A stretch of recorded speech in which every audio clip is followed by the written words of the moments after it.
Hey everyone, I'm Peter Stories here to guide you today.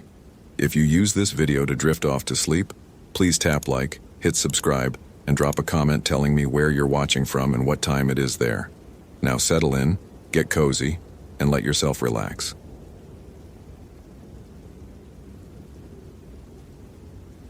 The radio crackled against Marcus's hip, but he didn't reach for it. 6 hours into the search, his hands had developed their own tremor, not from cold, though the Olympic Peninsula's August fog had soaked through his Forest Service jacket, but from something else. Something that made the hairs on his forearm stand rigid beneath the wet fabric. Ranger Webb, this is base. Status update over. Marcus pressed the transmit button without taking his eyes off the tree line ahead. Still on the Hoh River Trail moving north-northeast. No visual contact. Checking grid section Echo 7. His voice sounded flat in his own ears. Professional. The kind of tone that kept dispatch from asking questions he couldn't answer. Questions like, why did you volunteer for the night shift when you've been walking since dawn? Why won't you let anyone partner with you? Why do you keep stopping to stare at nothing? Copy that. Weather Service says fog's intensifying. Consider returning to negative. Continuing search. He released the button before they could argue.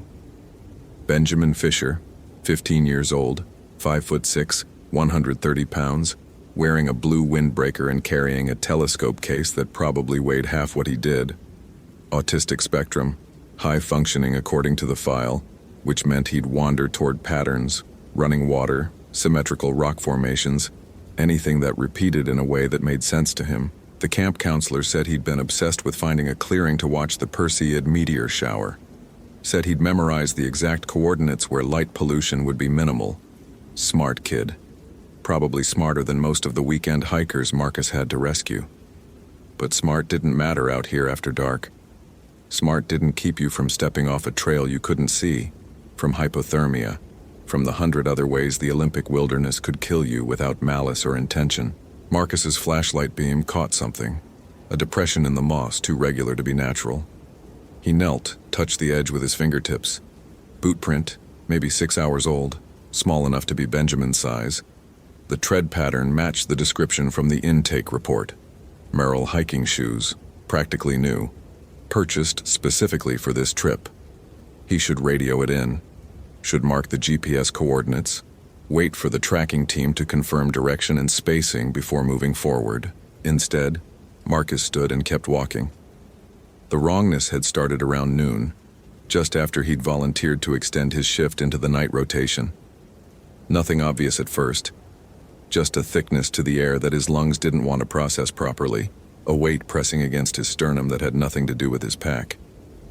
His ex-wife Sarah used to call it his spidey sense in the early years, back when she still found his intuitions charming instead of exhausting. You always know when something's off, Marcus. Too bad you can't feel when our marriage needs attention. The divorce had been finalized 3 months ago. He'd spent those months taking extra shifts, volunteering for the searches no one else wanted. Anything to avoid the apartment in Forks that still smelled like her perfume in the bathroom. Like the future they'd planned in every empty room. He pushed through a stand of Sitka spruce, their trunks wider than his arm span. Bark slick with moisture that never fully dried in this part of the forest. The Hoh rainforest received almost 200 inches of rain annually, more precipitation than anywhere else in the continental United States.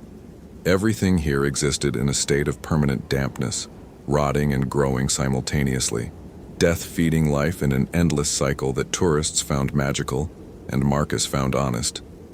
The boot prints continued, erratic but purposeful. Benjamin was moving with intention, not wandering aimlessly, following something, or running from it. Marcus stopped walking. The forest had gone quiet, not silent. Olympic National Park was never truly silent, always filled with the drip of condensation, the rustle of Roosevelt elk in the underbrush, the distant conversation of ravens. But this was different. This was the absence of those sounds replaced by something that wasn't quite sound at all. More like a pressure against his eardrums, rhythmic and low. Thump, thump, thump. Like a heartbeat, like a drum. He'd heard stories from the older rangers, the ones who'd worked this territory for decades. Stories about the Kino people's sacred sites scattered throughout the park, places where white surveyors had measured and mapped and built trails without permission or understanding, places where the forest itself seemed to resist human presence, where compasses spun uselessly and GPS coordinates drifted by impossible margins. Marcus didn't believe in curses, didn't believe in spirits or warnings from the dead, but he believed in the feeling crawling up his spine right now. The certainty that he was being watched by something that had been here long before the Forest Service, before the park designation, before the first European explorers had stumbled through these woods and declared them discovered. His radio crackled. Marcus? Static. Not dispatch. This was Jim Kowalski, the other ranger who'd been searching the southern quadrants. Marcus, you there? Go ahead, Jim. Found something weird. Trail marker on the spruce nature loop. Someone painted over it. Traditional designs looks like. Circles and triangles, real precise work. Recent too. Paint's still tacky. Marcus's jaw tightened. Vandalism? Maybe, or... Jim's voice dropped. Look, I know you've heard the stories about the old boundaries, the places we're not supposed to. Jim. Marcus kept his voice level. This is a missing child. I don't care about stories. Yeah, you're right, just be careful, okay? Something feels off today. You have no idea, Marcus thought, but he just clicked the radio twice in acknowledgement and kept moving. The boot prints led him off the established trail, into what the maps labeled as unmaintained wilderness. The moss grew thicker here, covering everything in emerald velvet that looked soft but hid treacherous roots and hollows. The Sitka spruce gave way to western hemlock, their branches so dense overhead that his flashlight beam seemed to die after only a few feet, swallowed by the fog and foliage. That's when he saw the trees, 7 of them, arranged in a perfect circle, each trunk at least 12 feet in diameter. Douglas firs, ancient beyond measure, their bark scored with patterns that might have been natural, stress fractures and insect damage, but formed shapes too deliberate to be random, spirals and parallel lines, geometric precision that made Marcus think of Benjamin's fascination with patterns. In the center of the circle, the fog moved wrong. It coiled instead of drifted, turning back on itself in slow spirals that defied the breeze Marcus could feel against his face. And within those spirals, shapes that might have been branches, might have been shadows, might have been something else entirely. Marcus's hand moved to his radio, then stopped. What would he say? Found a creepy circle of trees and fog that moves funny? They'd send the psych evaluation team along with the relief ranger. The drumming sound intensified. Thump, thump, thump. Definitely not his heartbeat. This came from everywhere and nowhere, vibrating through the soles of his boots. Benjamin. His voice came out rougher than intended. Benjamin Fisher, if you can hear me, make a sound. Any sound. Nothing. Just the drums. He stepped toward the circle. The fog parted, not dissipating, parting like a curtain drawn aside by invisible hands. And there, propped against the base of the largest fir, was the telescope case. Dark blue nylon, expensive looking. One corner dented where it had been dropped or thrown. Marcus ran forward, professionalism dissolving into pure instinct. Benjamin! The case was empty, telescope gone, but inside the velvet-lined interior, someone had arranged a pattern with small stones and moss. A spiral matching the carvings on the trees, so precise it looked machine-made. Benjamin's work. Had to be. The kid who memorized coordinates and found comfort in repetition. But why leave the case? Why create this pattern? Marcus spun in a slow circle, flashlight cutting through the fog. Benjamin, I'm here to help. Your parents are worried sick. The whole camp is looking for you. You're not in trouble, I just need to know your... Movement. 30 yards to his left, between 2 of the ancient firs. A figure. Small. Wearing something dark. Benjamin? The figure didn't respond. Didn't move. Just stood there, perfectly still in a way that living things never stood. with a stillness that seemed to spread outward like cold water, freezing the air molecule by molecule. Marcus's training said to approach slowly, hands visible, voice calm and reassuring. His intuition, that screaming sixth sense that had kept him alive through a decade of wilderness emergencies, said to run. He approached slowly. The fog thickened with each step, moisture condensing on his eyelashes until he had to blink constantly to see.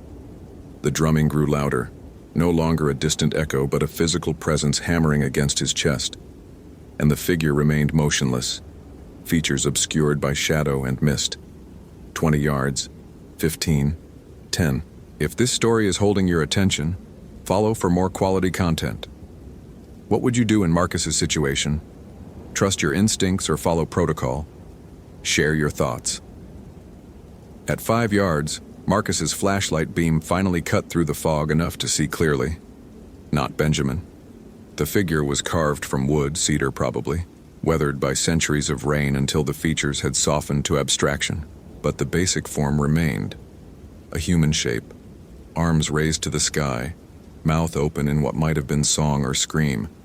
At its base, offerings, rotted cloth, rusted tools, a child's toy from another era, a guardian, a marker, a warning. Jesus, Marcus breathed out, relief and confusion mixing with something darker. If this was here, then Benjamin had definitely come this way, had probably seen the same statue, maybe even left an offering of his own. The kid was thoughtful like that, according to his file, always trying to do the right thing even when he didn't fully understand the social rules. But where was he now? The radio crackled. "Cuss, Marcus, respond. Emergent." Static swallowed the rest. Marcus grabbed the radio, pressed transmit. "Say again, base. You're breaking up." Nothing but white noise. He checked his GPS. The screen flickered, numbers scrolling too fast to read, then died completely. His compass spun lazy circles, needle pointing everywhere and nowhere. The fog closed in. Not gradually, instantly, like a door slamming shut. One moment Marcus could see the wooden guardian and the circle of trees. The next he was surrounded by white so thick he couldn't see his own boots. His flashlight beam reflected back into his eyes. Useless. The drumming stopped. In the silence that followed, Marcus heard breathing. Not his own. Heavier. Rhythmic. Coming from behind him. He spun, flashlight raised like a weapon. Nothing. Just fog. The breathing continued, circling him now. Left. Right. Behind again. Close enough that he should be able to reach out and touch whatever was making the sound. But there was nothing there. Nothing but cold air and moisture, and the certainty that he was not alone. "I'm not here to desecrate anything." Marcus spoke to the fog, to the breathing, to whatever presence filled this circle of ancient trees. "I'm looking for a lost child, 15 years old, scared. He doesn't understand what he's stumbled into. Please, if there's any part of this that's real, if you're actually here and not just my mind breaking from exhaustion, let me find him." The fog shifted. A gap opened, narrow and precise, cutting through the white like a hallway. At the far end, perhaps 50 yards away, a blue windbreaker hung from a branch.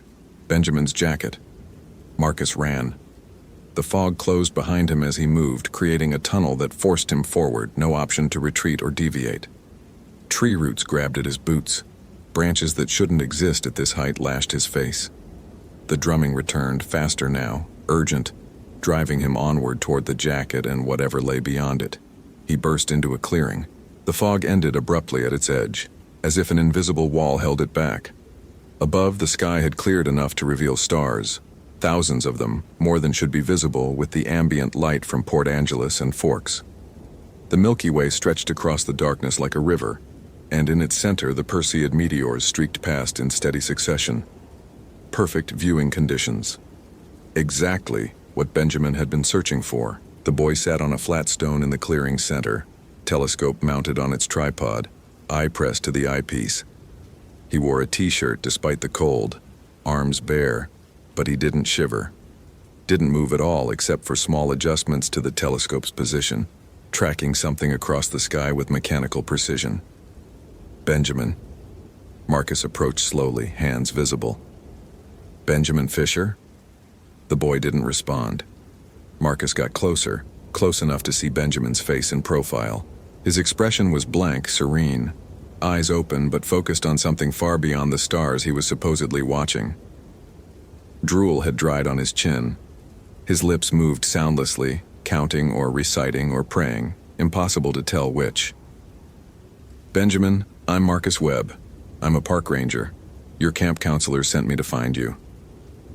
Nothing.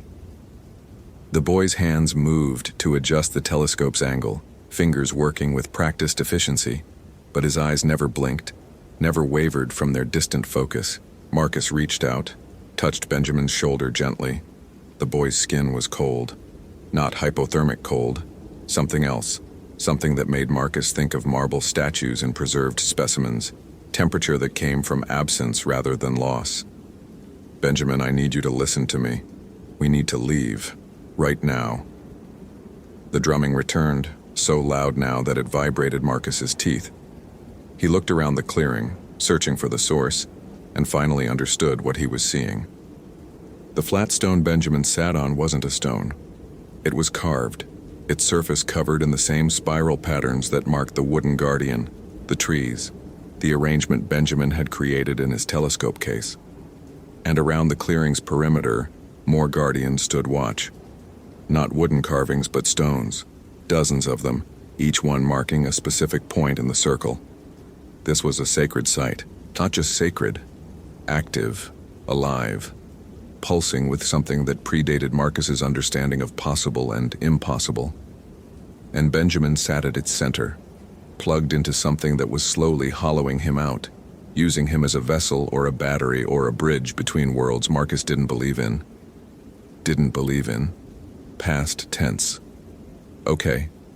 Marcus spoke to the clearing, to the guardians, to whatever watched from beyond the fog. "I understand. This is your place. He's trespassing. I'm trespassing. But he's a child. He didn't know I'm asking." His voice cracked. "I'm begging. Let me take him home." The drumming stopped. The silence was absolute, deeper than before, as if every sound in the forest had been erased from existence. Marcus's ears rang with the absence. Then, movement in the fog at the clearing's edge. A figure emerged, taller than the wooden guardian, more solid than shadow, less than flesh. It walked with a gait that suggested great age, each step deliberate and measured. In its hands, if those were hands, it carried something that might have been a staff or a spear or a branch that had learned to stand upright. Marcus's rational mind tried to catalog what he was seeing. Ceremonial costume, lost hiker in traditional dress, hallucination from exhaustion and stress.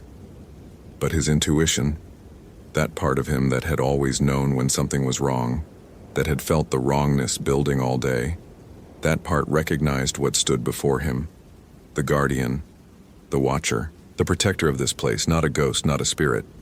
Something that predated those concepts that existed in the space between story and reality, sustained by belief and time and the forest's own memory. It raised one hand, definitely a hand now, gnarled and ancient, fingers too long and joints bending in impossible directions. Pointed at Benjamin, then at Marcus, then back toward the fog. The meaning was clear. Take him. Leave. Do not return. Marcus didn't wait for a second invitation. He scooped Benjamin into his arms, lighter than expected, hollow somehow, and ran for the fog wall. The boy didn't react, didn't struggle, just kept his eyes fixed on the sky, lips still moving in their silent count. The fog opened before Marcus like it had before, creating that same narrow corridor, but this time it felt less like guidance and more like expulsion. He crashed through underbrush, Benjamin's telescope abandoned on the carved stone, all his carefully packed equipment left behind as Marcus ran with single-minded focus toward anything that resembled the established trail. His radio burst to life. "Cuss! Marcus, respond, we've got... Base, this is Webb. I've got him. I've got Benjamin Fisher. He's alive, unresponsive but breathing. I'm bringing him out now. Send medical to the Ho River trailhead. Copy that. Marcus, where the hell have you been? We lost your signal for 40 minutes. 40 minutes. It had felt like hours. Marcus kept running, Benjamin's cold body pressed against his chest, until the fog finally thinned and he stumbled back onto the Ho River Trail. Its packed earth and trail markers suddenly the most beautiful thing he'd ever seen. His GPS flickered back to life, coordinates locking onto satellites. The forest sounds returned. Dripping water, rustling elk, raven conversation. Normal, real, rational. The medical team met him a mile from the trailhead. They took Benjamin gently, wrapping him in thermal blankets, checking his vitals with practiced efficiency. Hypothermia, they said, early stages. Lucky you found him when you did. Another hour and... They didn't finish the sentence. Didn't need to. Marcus watched them load Benjamin into the ambulance. Watched the boy's parents arrive from the camp in a state of grateful hysteria. Watched everyone do their jobs with the competence that made the Forest Service function. No one asked about the fog, about the drums, about where exactly Marcus had found the boy or why he'd abandoned all the expensive equipment that Benjamin's parents had saved months to buy. Jim Kowalski appeared at Marcus's elbow, holding a thermos of coffee that Marcus accepted without question. Heard you found him in one of the sacred circles. Marcus didn't answer. It's okay, Jim continued quietly. Half the old-timers have stories, things they've seen. They don't talk about it much because who'd believe them? But we all know there are places in this forest that aren't really ours. Places we're tolerated, not welcomed. The medical team said hypothermia. Marcus said flatly, "Yeah, that's what the report will say." Jim took a sip of his own coffee. But between you and me, that kid's eyes, when they loaded him up, he was looking at something none of us could see. Still counting something, still tracking patterns that don't exist in our version of reality. Marcus wanted to argue, wanted to insist on rational explanations, coincidence and natural phenomena, and the simple fact that a frightened child had gotten lost in the woods and shut down mentally from stress. But he'd felt the cold of Benjamin's skin, had heard the drums, had watched the fog part with intention and purpose, had met something in that clearing that was neither alive nor dead, neither malevolent nor benevolent, but simply other, a presence that existed in the Olympic wilderness long before humans decided to call it a park, and would exist long after the last ranger hung up their badge. "I'm putting in for a transfer," Marcus said. "Maybe Olympic National Forest, or Mount Rainier, somewhere else." Jim nodded slowly. "Probably smart. This place gets in your head if you let it, especially for people like you. People like me. People who can feel things, who know when something's wrong before they can explain why." Jim clapped him on the shoulder. "That's not a weakness, Marcus. It's what makes you good at this job. But it also means you see things the rest of us miss, and once you've seen them..." He trailed off, looking toward the ambulance as it pulled away, lights flashing but no siren. "Once you've seen them, you can't unsee them." The ambulance disappeared around a curve in the access road. Marcus stood in the parking lot, still holding the coffee, watching the forest edge where the Ho River Trail vanished into darkness. Somewhere in there, in a clearing he could no longer find even with GPS coordinates and a map, Benjamin's telescope sat on a carved stone. Somewhere in there, the fog moved in spirals that defied meteorology. Somewhere in there, guardians watched and waited and protected boundaries that predated surveyors and treaties.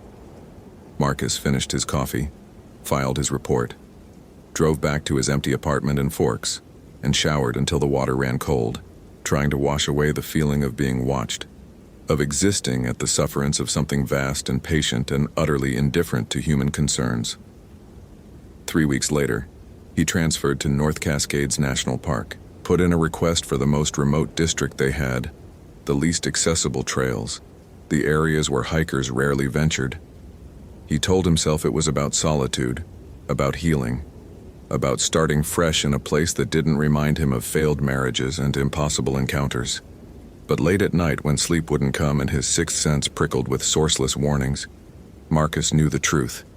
He was looking for another clearing, another sacred site, another moment when the boundary between worlds grew thin enough to see through. Because once you've been to the other side, Once you've stood in that liminal space and felt the presence of something truly other, the rational world becomes paper-thin, a comfortable lie that everyone agrees to believe.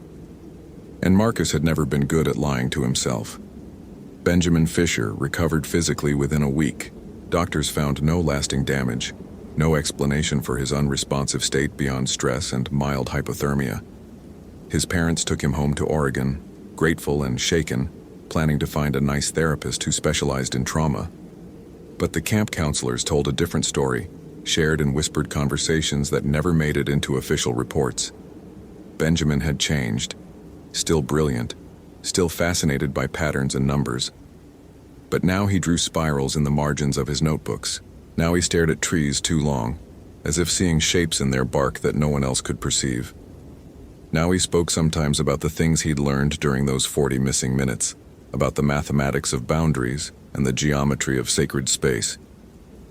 His parents thought it was PTSD, harmless fixation, coping mechanism, something therapy would eventually resolve. The counselors knew better. Some boundaries, once crossed, leave marks that never fully fade. Some knowledge, once gained, can't be forgotten or dismissed. The Olympic wilderness keeps its secrets well. But occasionally, when the fog rolls in thick and the old trees creak with ancient weight, it shares those secrets with those who stumble into the wrong clearing at the wrong time. And those people are never quite the same afterward. Thank you for reading to the end.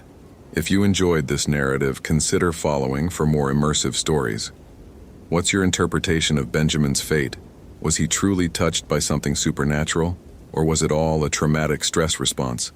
I'd love to read your theories in the comments.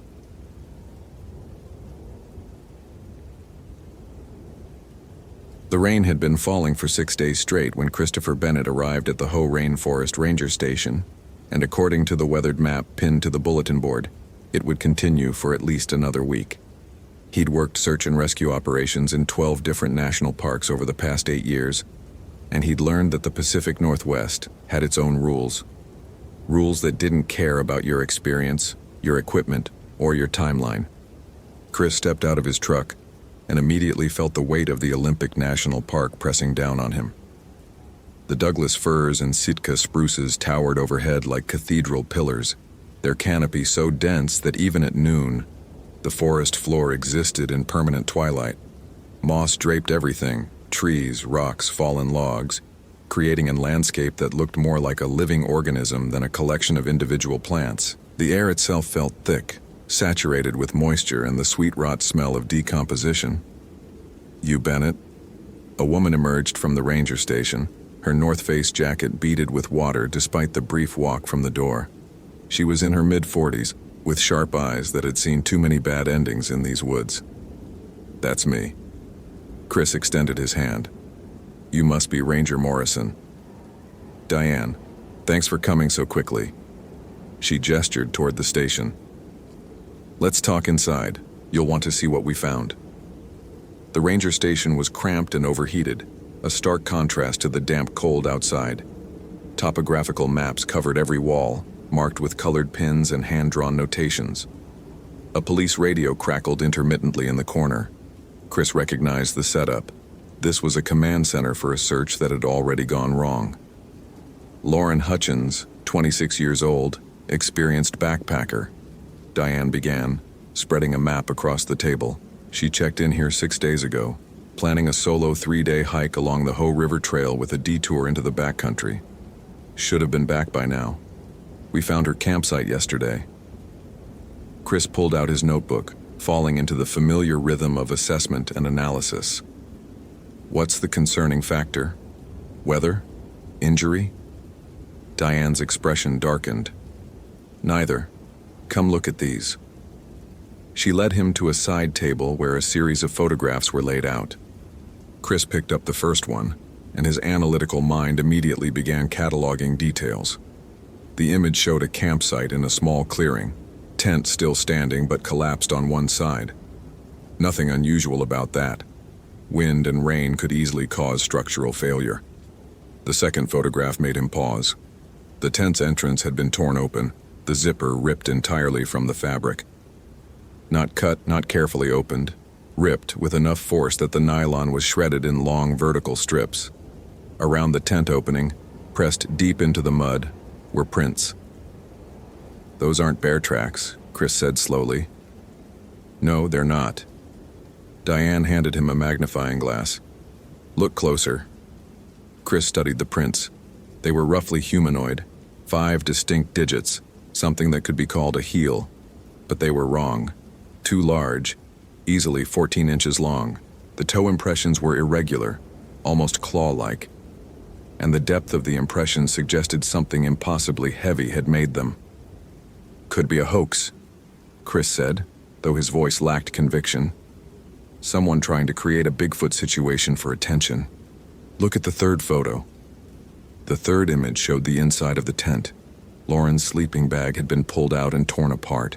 Feathers from the down insulation scattered everywhere. Her backpack had been opened, contents strewn across the tent floor. But it was the back wall of the tent that seized Chris's attention. Scratched into the nylon deep gouges that had torn through the waterproof coating was a symbol. It looked like a crude face, circular, with deep hollows for eyes and a gaping mouth. The scratches were fresh, the edges of the torn fabric still sharp. "There's more," Diane said quietly. She handed him a clear evidence bag. Inside was a small digital camera. "This was in her backpack. We found it yesterday, brought it back to review the photos." Chris turned the camera on. The first several images were what he expected. Scenic shots of the rainforest, Lauren smiling in selfies, a black-tailed deer near the trail. Then the images changed. The timestamp read 11:47 p.m. on the third night of her trip. The photo was dark, illuminated only by camera flash, and showed the interior of her tent. Lauren had apparently heard something outside and was documenting it. The next photo, taken seconds later, showed a shadow against the tent wall. Tall, hunched, with arms that seemed too long. The following image was blurred, as if the camera had been dropped or thrown. But in the corner of the frame, just barely visible, was something that made Chris's blood run cold. A hand, if it could be called that, pressing against the tent from outside. The fingers were elongated, the palm too wide, and there was something fundamentally wrong about the proportions. "The last photo," Diane prompted. Chris scrolled to the final image. It was almost completely black, but the timestamp indicated it had been taken at 3:23 a.m. As his eyes adjusted to the screen, he could make out a shape in the darkness. 2 points of light, reflections from the flash, perhaps from eyes, positioned about 7 feet off the ground, and below them a mouth that seemed too wide, too dark. "We need to consider the possibility that Lauren staged these," Chris said, though every instinct he'd developed over 8 years in search and rescue was screaming that something was genuinely wrong. People disappear in national parks for publicity stunts. It happens. Does it happen with this? Diane opened a drawer and removed another evidence bag. Inside was a piece of bark, roughly 8 inches square. Carved into it with something sharp were symbols, circles and lines and geometric shapes that looked almost like a primitive language. "Where did you find this?" "Nailed to a tree 50 feet from her campsite. There were 9 more just like it, forming a circle around the area." Chris examined the bark closely. The carvings were fresh, the wood beneath still pale where it had been scored. But something about the symbols triggered a memory. During his orientation for Olympic National Park 3 years ago, there had been a brief cultural sensitivity training about the indigenous peoples of the region, the Quileute, Makah, and Quinault tribes. "These look like coastal Salish symbols," he said slowly. "Or something approximating them." "That's what we thought. We had a consultant from the Makah Cultural Center come look at them. He got very quiet, then told us we needed to remove them immediately and leave the area." Diane's voice dropped. "He said they were warning markers. Old markers. The kind that weren't supposed to be used anymore." "Warning against what?" Diane met his eyes. He wouldn't say. He just kept repeating that we needed to get everyone out of that section of forest. Then he left and won't return our calls. Chris set down the photograph and forced himself to think analytically. "What's your working theory?" "Officially, Lauren encountered someone in the woods, possibly someone mentally unstable who's familiar with local indigenous mythology. They may have taken her, or she may have fled deeper into the forest. We have teams searching in a 5-mile radius from her campsite. And unofficially? Diane was quiet for a moment. I've worked in this park for 22 years, Chris. I've seen hikers die from exposure, fall off cliffs, get mauled by animals. This is different. There's something about that site that feels wrong. My team members won't stay there after dark. Even the ravens avoid that area now.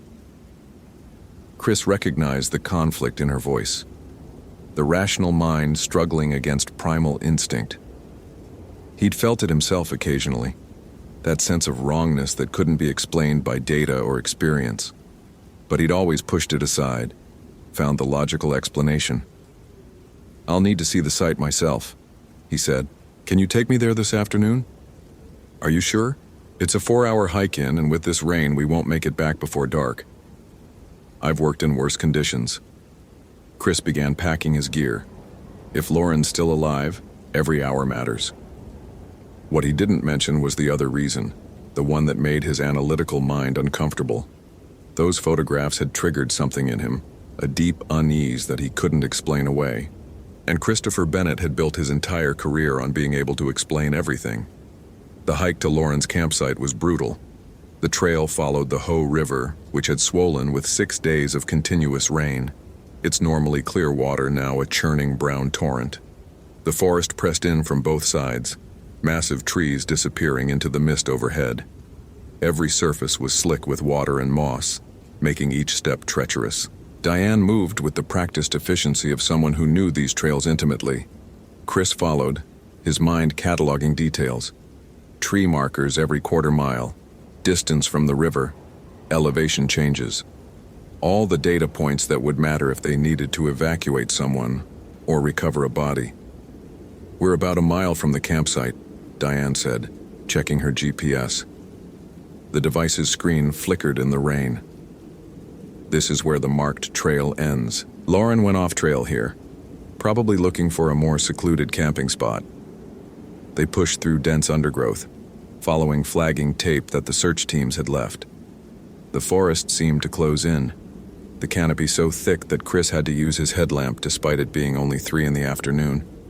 The sound of rain on leaves created a constant white noise that made it impossible to hear anything else. When they reached the campsite, Chris understood why Diane's team didn't want to stay after dark. The clearing was small, maybe 30 feet across, ringed by ancient cedars whose trunks were wider than his truck. The tent was still there, collapsed and waterlogged, exactly as shown in the photographs. But photos couldn't capture the atmosphere of the place. The air felt heavy, oppressive. The rain seemed to fall harder here, as if the clearing existed in its own microclimate, and it was absolutely silent except for the rain. No birds, no insects, no sound of small animals moving through the underbrush, just the relentless patter of water on leaves and the distant roar of the river. You feel it, Diane said quietly. It wasn't a question. Chris wanted to deny it, to explain it away as psychological suggestion or the natural isolation of the backcountry. But he couldn't. Every instinct was telling him to leave, to get out of this clearing and never come back. Instead, he pulled out his flashlight and approached the tent. The interior was exactly as photographed, sleeping bag torn apart, gear scattered, that symbol scratched into the back wall. Chris forced himself to examine everything methodically. He checked for blood, none, hair samples, several, bagged for analysis. Any sign of struggle beyond the obvious damage. The warning symbols, he called to Diane. Show me. They were easy to find once he knew to look for them. Pieces of bark, each carved with those strange circular symbols nailed to trees at irregular intervals around the campsite. Chris approached the nearest one, shining his light on the carvings. The symbols were more complex than he'd thought. Concentric circles with lines radiating outward. Geometric patterns that almost looked like faces. Crude representations of eyes and mouths. And below them, smaller markings that might have been words or might have been decorative elements. He reached out to touch one and Diane's hand shot out, grabbing his wrist. Don't. Why not? The Maka consultant, before he left, he said that touching the markers would make things worse, that they were boundary warnings and crossing them was... She struggled for the word.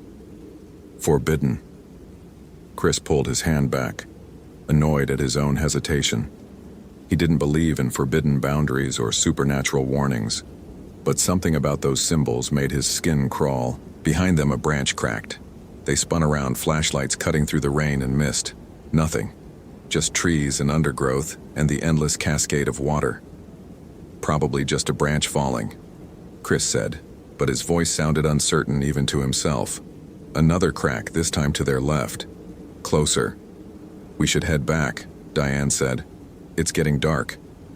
Chris checked his watch. 4:47 p.m. They had maybe 30 minutes of marginal daylight left, and the hike back would take at least 3 hours in these conditions. They'd be in the forest after dark. 5 more minutes, he said. I want to check for any trail markers Lauren might have left. He moved to the edge of the clearing, scanning the forest floor for any sign of passage. That's when he saw it. A piece of bright orange fabric, the kind used for trail markers, tied around a low branch about 20 yards into the forest. Diane, over here. She joined him and they both stared at the marker. Beyond it, barely visible in the gloom, was another orange marker. And beyond that, another. She marked a trail, Chris said. She went deeper into the forest. Or someone wants us to think she did. Chris looked at her. You think this is a trap? I think we need to leave. Now. We can come back tomorrow with a full team. But Chris was already following the trail markers, his analytical mind overriding his instincts. If Lauren had gone this way, there might be clues about what happened to her. Evidence, data, something to explain the inexplicable. The markers led them on a winding path through increasingly dense forest.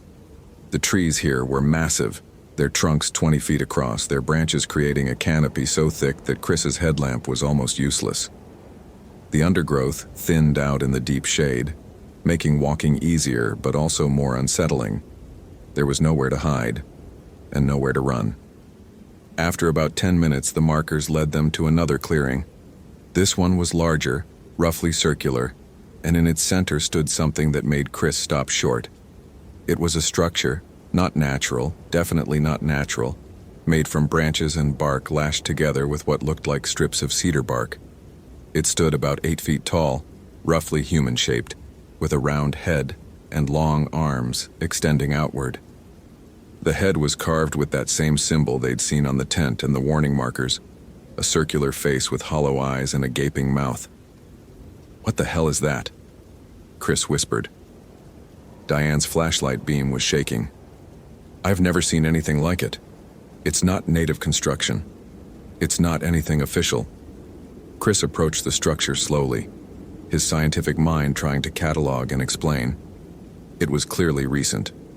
The bark and branches were still green, the construction marks fresh. Someone had built this probably within the last few weeks. But why? And for what purpose? Around the base of the structure, arranged in a careful circle, were objects.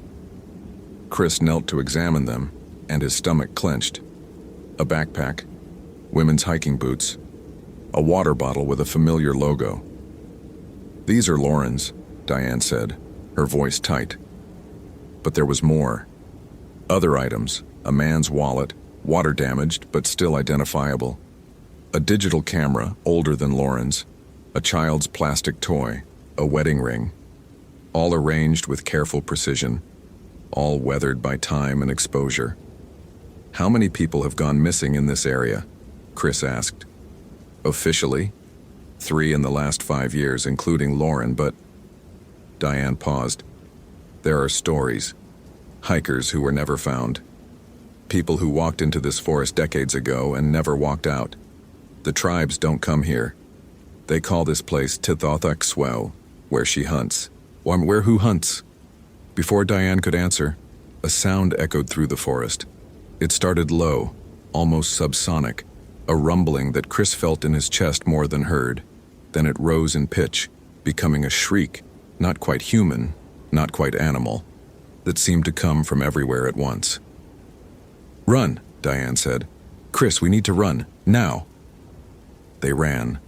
The forest became a nightmare of tangled roots and low branches. Chris's headlamp bounced wildly, creating disorienting shadows. Behind them, the shrieking continued, joined now by the sound of something massive moving through the undergrowth, branches snapping, foliage being crushed under enormous weight. Chris's mind tried desperately to rationalize. A bear. It had to be a bear. Or an elk. Something large and territorial that they'd startled. Not... A tree exploded behind them, bark flying, as something struck it with impossible force. They burst into a small ravine, sliding down a muddy slope. Diane fell and Chris hauled her up, both of them gasping. The sounds of pursuit had stopped, but Chris knew it didn't mean they were safe. "The markers," Diane panted. "We crossed the markers. We weren't supposed to cross them." "That's not..." Chris started, then stopped. Because his rational mind was failing him now, there was no animal that could make that sound. No animal that could hit a tree hard enough to splinter it. No animal that would arrange personal effects in a ritual circle. "Sonoqua," Diane whispered. "The basket woman.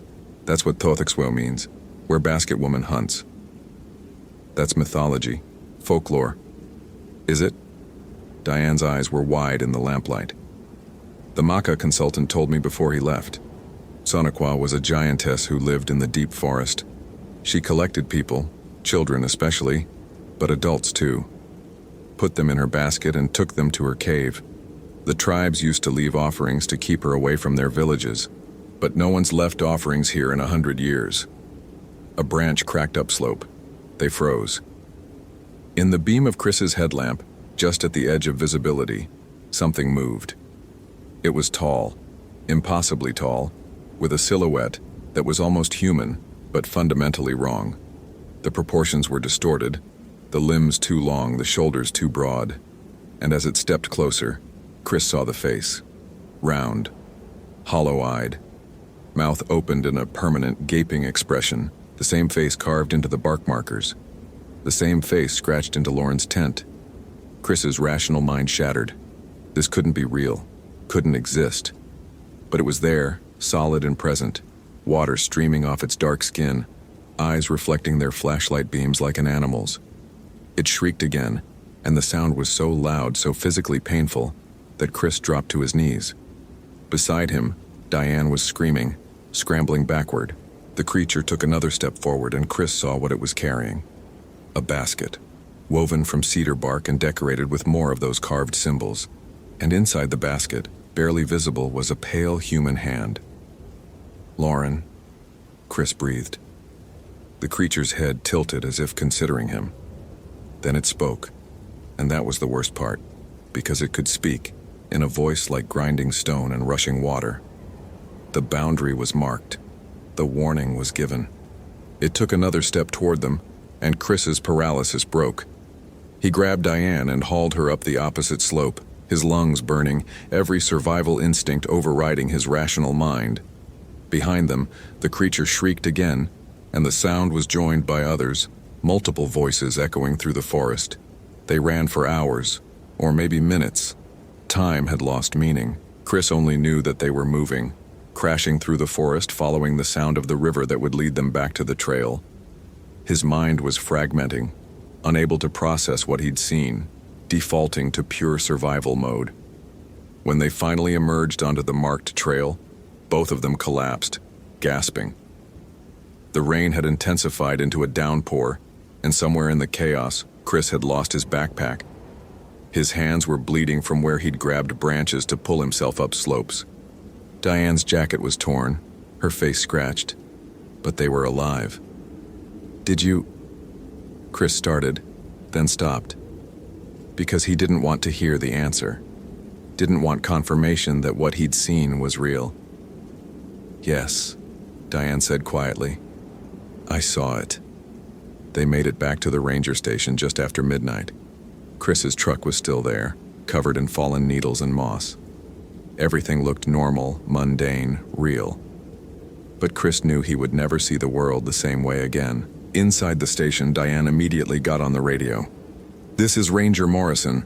I need search and rescue teams pulled from the Ho River backcountry immediately. All teams. Pull them out now. Diane, what happened? The voice on the other end sounded concerned. Did you find Hutchins? Diane looked at Chris and he saw in her eyes the same struggle he was feeling. The desperate need to make sense of the senseless. To fit what they'd experienced into a framework that rational minds could accept. No, she said finally. We didn't find her. But the area is too dangerous for further search. I'm calling it. You're calling off the search? After one day? Yes. Mark that section as high risk. No one goes in there. That's an order. She ended the transmission and slumped in her chair. For a long moment, neither of them spoke. The sound of rain on the roof filled the silence. What was in the basket? Chris asked finally, though he wasn't sure he wanted to know. I don't know. I don't want to know. Diane pulled out a flask and took a long drink, then offered it to Chris. He accepted gratefully. We have to tell someone, he said. We have to tell them what? That we saw a giant creature from indigenous mythology carrying a basket of body parts? They'll pull us from duty for psychological evaluation. But Lauren is gone. Whatever that thing is, wherever it took her, she's beyond our help now. Chris knew she was right, but the analytical part of his brain was still trying to function, still trying to make sense of data. The offerings.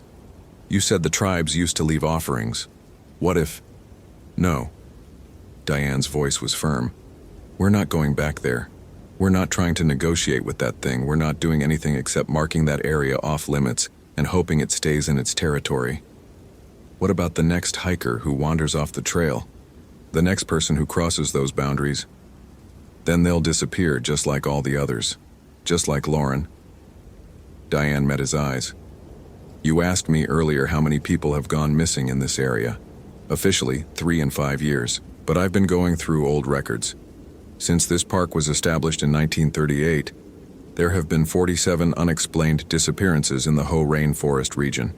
47 people who walked into the forest and vanished. No bodies, no evidence, nothing except... She pulled out a file box from under her desk and opened it. Inside were dozens of incident reports, yellowed with age. And clipped to each one was a photograph of carved bark. Warning markers. Every single disappearance going back decades had occurred near warning markers. Chris felt his worldview collapsing completely. Everything he'd believed about the natural world, about rational explanation, about the supremacy of human understanding, all of it was crumbling, because the evidence was irrefutable. Something lived in that forest, something old and terrible that had been there long before rangers or hikers or anyone with GPS and rescue equipment. The tribes knew, he said quietly. They've always known. Yes, and they marked the boundaries and stayed away. But we didn't listen. We created a national park and put trails through territory that was never meant for humans. And now, people die. Diane closed the file box. 47 that we know of. How many others just got listed as lost in the wilderness before we started taking photographs? Chris stood up, suddenly desperate to leave, to put distance between himself and this place. I need to go, I need to, I don't know, think, process. You can't tell anyone, Chris, you know that, right? If this gets out, if people know what's really in that forest, they'll come looking. Hunters, cryptozoologists, thrill seekers, and more people will die. So we just let it continue? Let people disappear? We keep the area closed. We enforce the boundaries. We respect the warnings that should have been respected 100 years ago. Diane's voice was heavy with resignation. It's the best we can do. Chris drove back to his hotel in Port Angeles, his hands shaking on the wheel. The rain continued to fall, and in the darkness the forest pressed close to the highway. Every shadow seemed threatening. Every gap in the trees looked like it might contain something watching. He spent that night in his hotel room, laptop open, researching. Sonokwa, basket woman, the giant woman of Kwakwaka'wakw and Nucha North mythology who lived in the wilderness and collected humans. The stories were consistent across multiple tribal traditions, but tall, dark-skinned, hollow-eyed, carrying a basket on her back. Some stories said she ate her victims. Others said she kept them alive in her cave, feeding them her own rancid milk until they became like her. All the stories agreed on one thing: you didn't enter her territory. You respected the boundaries. You left offerings if you had to pass through her lands, and if you heard her cry in the forest, you ran. Chris found historical records of tribal practices, offerings left at the edges of Tsonoqua's territory, cedar bark carvings used as warning markers, rituals to appease her and keep her from venturing too close to villages. And then, in the late 1800s and early 1900s, the practices stopped. Missionaries called them superstition. The U.S. government banned many indigenous religious practices. The knowledge faded, but Tsonoqua didn't fade. She just waited. And when humans inevitably crossed into her territory, she did what she had always done. She collected them. Chris's phone buzzed. A text from Diane. Found something. Maka Elder will speak with us tomorrow morning. Says it's important. Can you stay one more day? He should leave. Should get in his truck and drive as far from Olympic National Park as possible. Should return to his normal life of rational explanations and measurable data. But he found himself typing back, "I'll be there." Because Lauren Hutchins was still out there. Maybe in a basket. Maybe in a cave.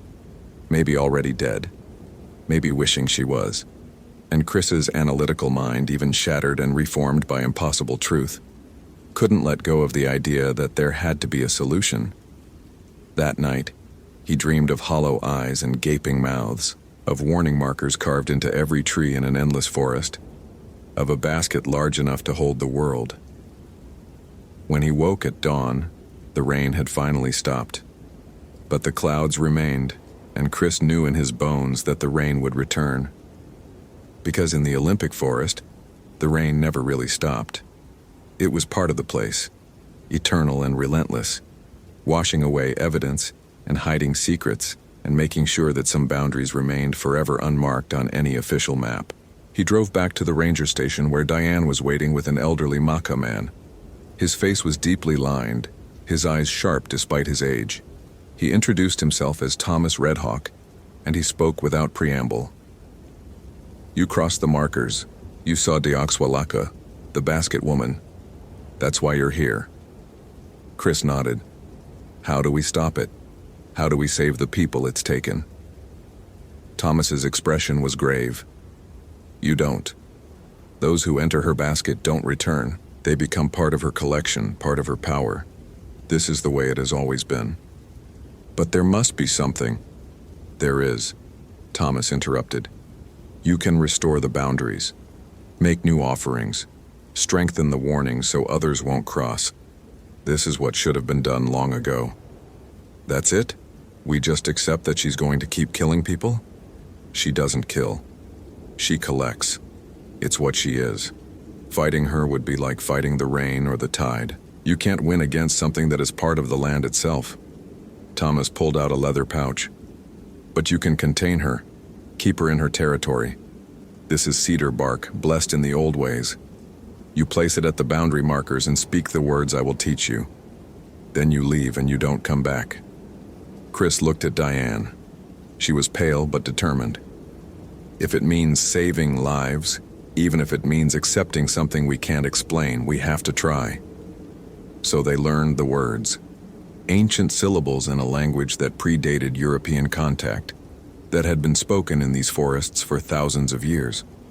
Prayers of respect and appeasement, acknowledgement of boundaries and territory, and a promise that humans would stay in their world if Deoxwalaka stayed in hers. That afternoon they returned to the forest. This time, they didn't cross the markers. They stayed at the boundary, where the carved bark symbols had been nailed to trees, and they tied new cedar bark blessed by Thomas. They spoke the old words, feeling foolish and terrified in equal measure. And when they were finished, the forest seemed to exhale. The oppressive weight lifted slightly. The silence became less absolute. Somewhere in the distance, a raven called. "It's done," Diane said quietly. "She's been acknowledged. The boundary's been reinforced. And Lauren, Diane's expression was answer enough. Chris drove away from Olympic National Park that evening, and he never returned. He transferred to Great Smoky Mountains National Park 6 months later, telling people he wanted a change of scenery. He didn't tell them about the nightmares, about how he couldn't enter dense forest anymore without feeling watched, about how he'd lost his faith in rational explanation and gained something else in its place, a respect for boundaries both physical and metaphysical. Years later, he would sometimes check the Olympic National Park incident reports online. Disappearances in the Hoh rainforest had dropped to almost zero. The backcountry areas where Lauren had vanished were now officially closed, marked as high-risk avalanche zones, a lie that served a deeper truth. But occasionally there would be reports from hikers who'd stayed on the marked trails, who swore they'd seen something in the deep forest, a tall figure watching from between the trees, the glimpse of a basket, carved symbols that shouldn't be there, and always, the sense that they'd come too close to a boundary that should never be crossed.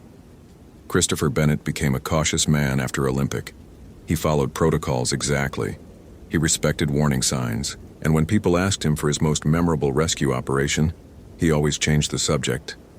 Because some searches don't end with rescue, some disappearances don't have explanations that fit into neat reports and rational frameworks, and some entities are older than park boundaries and ranger stations and GPS coordinates, older than the very concept of wilderness that humans had invented to make themselves feel like they understood the world. The rain still falls in the Hoh rainforest, washing away footprints and evidence.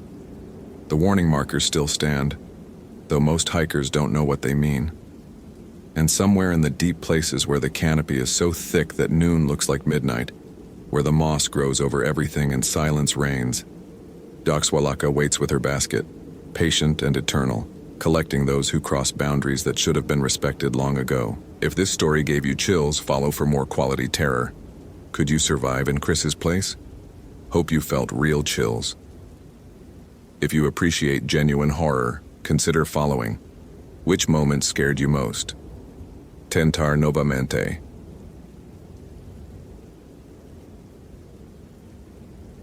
Brandon Reeves stood at the window of the ranger station, watching the first pale light creep across the Brooks Range. The coffee in his hand had gone cold, but he didn't notice. He'd been awake since 3, the dream still clinging to him like frost.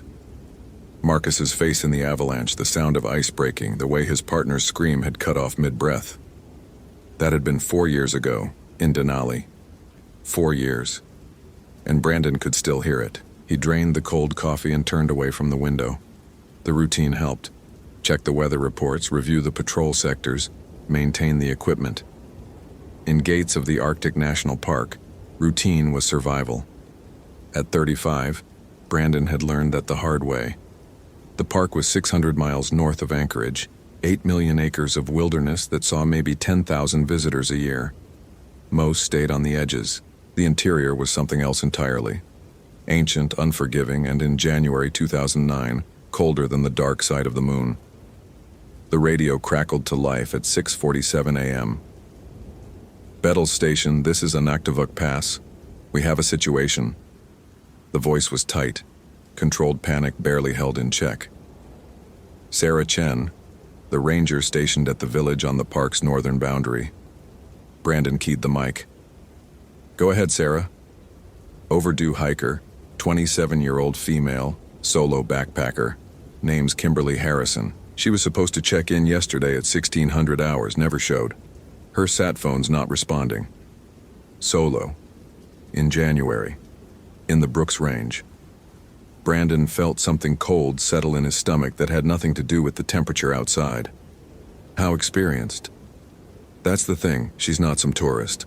Wildlife biologist from UC Davis doing her doctorate on Arctic wolf behavior. She's been up here 3 times before. Always professional, always careful. Filed a detailed itinerary. She was researching a pack near Arrogech Creek, about 40 miles northwest of your position. Brandon was already pulling up the topographic maps on his computer, his training overriding the unease.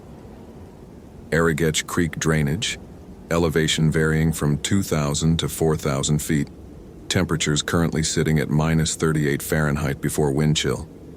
The wolf pack Sarah mentioned, He knew about them. The Koyukon elders in Anaktuvuk Pass had been talking about that pack for months, saying something was wrong with them, that they'd been acting strange since autumn. When was her last confirmed contact? Day before yesterday, 1800 hours. She radioed that she'd located the pack's winter territory and was setting up observation camp. Standard protocol stuff. Then nothing. 48 hours in this cold. If Kimberly was injured, if she'd lost her shelter. "I'm mobilizing now," Brandon said. "Get me everything. Her exact last known position, her gear manifest, any unusual details from that last contact." "Brandon." Sarah's voice dropped. "There's something else. The elders here, they're saying we shouldn't go looking. They're talking about the Wendigo. They say the wolves have been touched by it. The Koyukon word for Wendigo." Brandon had heard the stories, the way you heard all folklore in Alaska. Part cultural education, part campfire tale. The Algonquian tribes across the northern forests all had versions of it. A malevolent spirit associated with winter, famine, and cannibalism. In the oldest stories, it was what happened when a human consumed human flesh during starvation. They transformed into something else, something that could never be satisfied, eternally hungry. The Koyukon had their own interpretation, brought by intermarriage with Cree and Ojibwe peoples over centuries of trade. "Sarah, I know what we both know," she interrupted. "But the elders are serious. They want to perform a cleansing ceremony before anyone goes into that area. They're talking about taboos being broken, about something wrong in the forest." Brandon thought about Marcus, about how the scientific explanation, unstable snowpack, warming temperatures, bad timing, had never quite filled the hole his death left, about how sometimes in the deep winter dark he wondered if there were things beyond explanation. "Tell the elders I respect their concerns," he said carefully, "but a woman's life is at stake. I'm going. If they want to do a ceremony when I return, I'll participate." The pause on the other end was long enough that Brandon thought he'd lost the connection. Then, "Be careful, Brandon. Please. They say if the Wendigo has already fed, it will still be hungry. They say it will try to make you like it." Brandon signed off, trying to shake the unease that had settled deeper into his bones. He'd been a park ranger for 12 years, a search and rescue specialist before that. He'd seen accidents, exposure deaths, bear attacks, falls. He knew the real dangers of the wilderness: hypothermia, dehydration, equipment failure. Those were the killers, not folklore. But as he packed his gear, the GPS unit that was still somewhat reliable up here despite the latitude, the emergency beacon, the first aid kit, the cold weather sleeping bag rated to -60, the rifle he hoped he wouldn't need, he couldn't quite dismiss Sarah's warning. Alaska Native peoples had survived here for 10,000 years. Their stories came from somewhere. He was on his snowmobile by 8:15 a.m., the sun finally cresting the mountains to the east, turning the snow the color of old bone. The temperature had dropped another 3 degrees. The forecast called for clear skies. Good for searching, terrible for anyone stranded without shelter. At -40, exposed skin froze in minutes. At -50, breath froze in the air and fell as ice crystals. The run to Arrogech Creek would take him 5 hours across terrain that barely qualified as terrain. Frozen river valleys, spruce forests so thick with snow they looked like alien cathedrals, mountain passes where the wind could strip flesh from bone. Brandon knew every mile of it. He'd patrolled this sector for 3 years ever since transferring from Denali, ever since Marcus. The first 3 hours passed in the grinding monotony of winter travel. Maintain speed, watch for hazards, keep the machine running. The spruce gave way to willows, then open tundra, then more spruce. The Brooks Range rose around him, jagged peaks that looked like broken teeth against the sky. No birds, no movement, just white and silence, and the howl of his engine. He was 40 minutes from Kimberly's last known position when he saw the first wolf. It was standing on a ridge about 200 yards to his north, silhouetted against the snow. Too far to make out details, but the posture was wrong. Wolves didn't stand like that, rigid, head canted at an angle that made Brandon think of broken necks. He'd seen hundreds of wolves in his career. This one radiated wrongness. He cut the engine. In the sudden silence, he could hear his own breathing, loud and harsh in his throat. The wolf, if it was a wolf, didn't move. Just stood there, watching. Brandon pulled out his binoculars with gloved hands gone clumsy in the cold. Through the lenses, details sharpened. The wolf was massive, easily over 150 pounds. But its fur looked patchy, as if molting despite the season. And its ribs. Christ, he could count every rib despite the thick winter coat. The animal looked like it was starving, but it was the eyes that made Brandon's breath catch. Even at this distance, even through the binoculars, he could see they were wrong, too aware, too focused, watching him with an intelligence that wolves didn't possess. He'd lowered the binoculars and was reaching for his rifle when the wolf opened its mouth. The sound that came out wasn't a howl.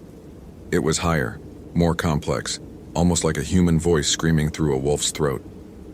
The sound carried across the tundra, bouncing off the mountains, multiplying until it seemed to come from everywhere at once. Then the wolf turned and loped into the forest with that same wrong gait, and Brandon was alone again with his hammering heart and the memory of that sound.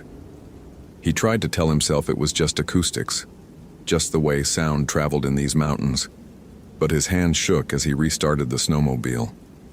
Kimberly's camp was exactly where her GPS coordinates said it would be. A small clearing in a stand of spruce about 300 yards from the frozen creek. Brandon approached slowly, every sense alert. The camp was intact. Tent still standing, equipment neatly arranged, sled with supplies covered and secured. Everything looked normal from a distance. But there was no smoke from a fire, no sign of recent activity, and the snow around the camp. Brandon killed the engine and sat for a moment, staring. The snow around the camp was disturbed, but not by wind. There were tracks everywhere, overlapping and chaotic. Human tracks. Wolf tracks. Something else that looked almost like human footprints but elongated with claw marks at the toe. And there was blood. Not much, just dark spots in the snow, already frozen, leading from the tent toward the creek. Brandon's training took over. He approached on foot, rifle ready, documenting everything with his camera. The tent first. The zipper was open from the inside, not torn. Kimberly's sleeping bag was there, her personal items, her research notes in a waterproof case, but her parka was gone. Her boots were gone.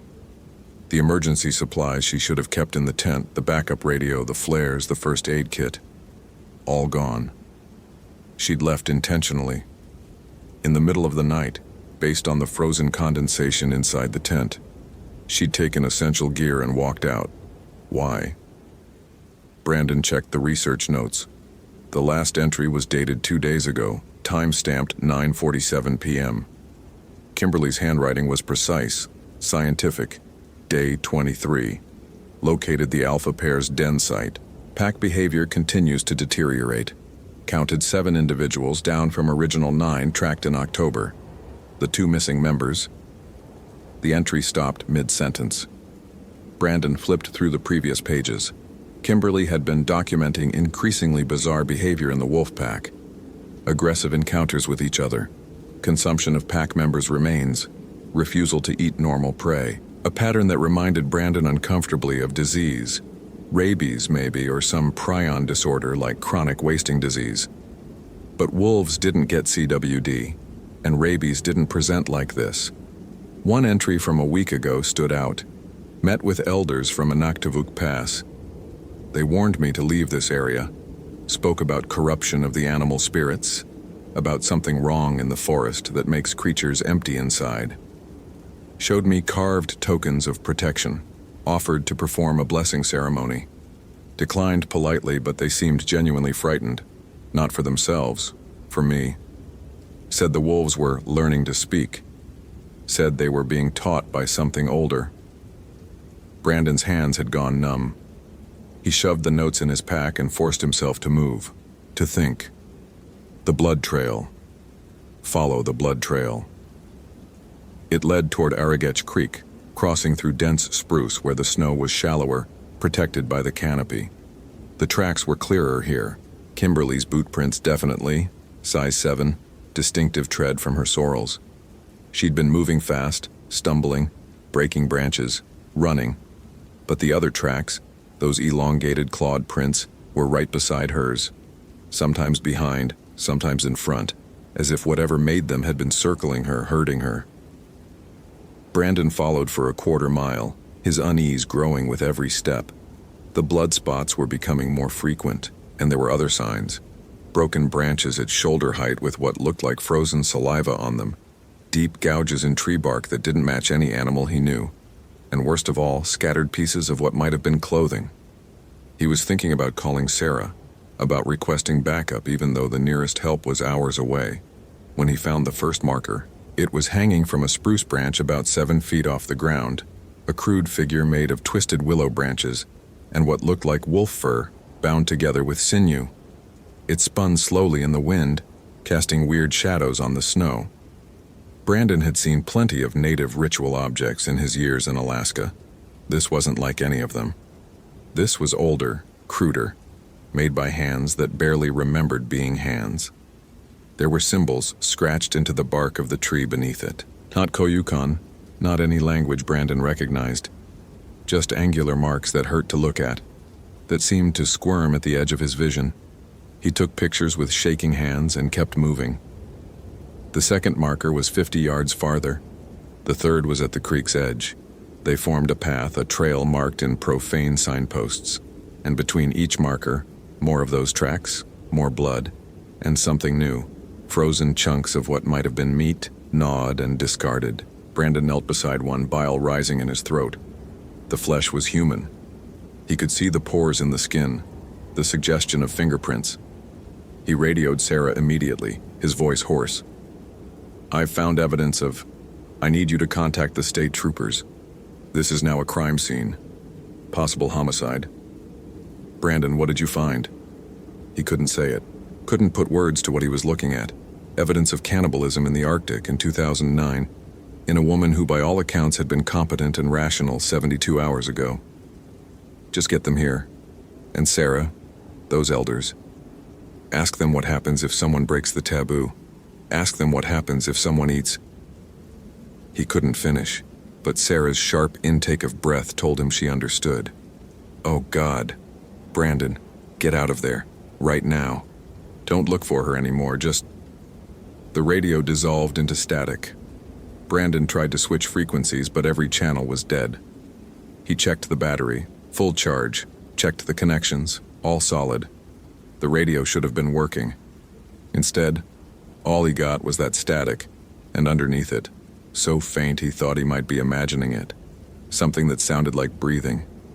He was standing there, staring at the useless radio, when he heard the voice from across the creek. "Brandon," it was Kimberly's voice. He knew it was Kimberly's voice because he'd listened to her check-in recordings that Sarah had forwarded. But it wasn't quite right. The pitch was off, the inflection wrong, like someone who'd learned to mimic human speech but didn't understand the mechanics. "Brandon, I'm so cold, please help me." She was standing on the far bank, maybe 60 yards away, mostly hidden in the spruce shadows. She'd lost her parka, and her shirt hung in tatters. Even at this distance, Brandon could see she was impossibly thin, skeletal, her skin pulled tight over bones that shouldn't be visible. Her hair had fallen out in patches. But she was alive, moving, speaking. "Kimberly," his voice cracked. "Stay there. I'm coming to help you." He started toward the creek, mind already racing through the protocols: advanced hypothermia, possible frostbite, clear signs of starvation. How had she survived 2 days in this cold? What had she been eating? He was halfway across the ice when she tilted her head at that same wrong angle the wolf had used and smiled. Her teeth were red. "So hungry, Brandon. So hungry all the time. Can you understand? The hunger never stops. Even when I eat and eat and eat, it just grows bigger." Brandon stopped. The ice beneath him groaned. "Kimberly, you need medical attention. Let me help you." "You can help me." She took a step forward into a shaft of sunlight, and Brandon saw what had been done to her, what she'd done to herself. Her fingers ended in broken nails worn down to bleeding stubs from digging. Her lips were shredded from gnawing. And the bones, Christ. The bones jutting from her chest and hips weren't just visible through malnutrition. They'd burst through the skin, jagged and sharp, as if her skeleton was trying to escape. "You can feed me," she said, and her voice dropped into a register no human throat should produce. Like I fed it. Like it taught me to feed. Behind her, other shapes moved in the forest. Not quite human, not quite wolf. The pack, Brandon realized with rising horror. The pack that had learned to speak. He ran. Later he wouldn't remember the details, just fragments. Crashing through the spruce, his snowshoes tangling, falling, scrambling up. The sounds behind him, voices that mimicked human speech but got the words wrong. "Stop running food, please, we help you, Brandon, stop, stop, stop." The markers hanging from every tree now, spinning and spinning. The moment he burst from the forest and saw his snowmobile right where he'd left it, still intact like something was playing with him. He made it 3 miles before his engine died. No mechanical failure, no explanation. It just stopped, and no amount of cursing or checking could make it start again. Brandon activated his emergency beacon and started walking south, toward Bettles, toward anything resembling civilization. He had maybe 5 hours of daylight left. The temperature was dropping again. He could cover maybe 12 miles before he'd need to make camp, and he was still 40 miles from the nearest human settlement. The voices followed him through the twilight. Sometimes Kimberly's, sometimes Marcus's, once horribly. His own mother's voice calling him home for dinner like she had when he was 8. The wolves, things that had been wolves, paced him through the trees, always just at the edge of vision, their ribs showing through fur matted with ice and worse things. He tried not to think about what Kimberly had become, tried not to think about the anthropological papers he'd read about Wendigo psychosis, the culture-bound syndrome documented among Algonquian peoples, where people became convinced they needed to consume human flesh. Science explained it as a combination of harsh winters, periodic famines, and cultural conditioning. Science said it wasn't real. Science didn't explain what had happened to those wolves, or the markers, or the thing wearing Kimberly Harrison's face while her body consumed itself from within, with a hunger that could never be satisfied. As darkness fell and the temperature plunged toward -50, Brandon made camp in a small depression that offered minimal protection from the wind. He couldn't risk a fire. The light would draw them. Instead, he huddled in his sleeping bag, rifle across his chest, and listened to the sounds of the forest. They were out there, circling, waiting. Brandon, Kimberly's voice drifting through the spruce. "It hurts so much, why won't you help me? Why won't you feed me?" Then Marcus's voice. "It's not so bad, buddy. Once you give in, once you take that first bite, the fear stops. The guilt stops. There's only the hunger, and the hunger is honest, the hunger is real." His mother's voice. "Baby, I made your favorite. Don't you want to come home? Don't you want to taste?" And beneath it all, a sound like grinding ice, like cracking bones, like a million starving mouths trying to form words they'd forgotten. Brandon closed his eyes and thought about the Koyukon elders, about their warnings, about traditions that stretched back millennia. The Wendigo wasn't just a monster in their stories. It was a cautionary tale about what happened when humans broke the ultimate taboo, about what happened when survival demanded the unthinkable, and people discovered that some prices were too high to ever finish paying. Kimberly had been studying wolves exhibiting cannibalistic behavior. Had she gotten too close? Had she witnessed something she shouldn't have? Or had the wolves themselves been touched by something older, something that infected anything it encountered, teaching them the hunger that could never be sated? In those long hours of Arctic night, Brandon understood something the scientific literature had never captured. The Wendigo wasn't about cannibalism. It was about emptiness.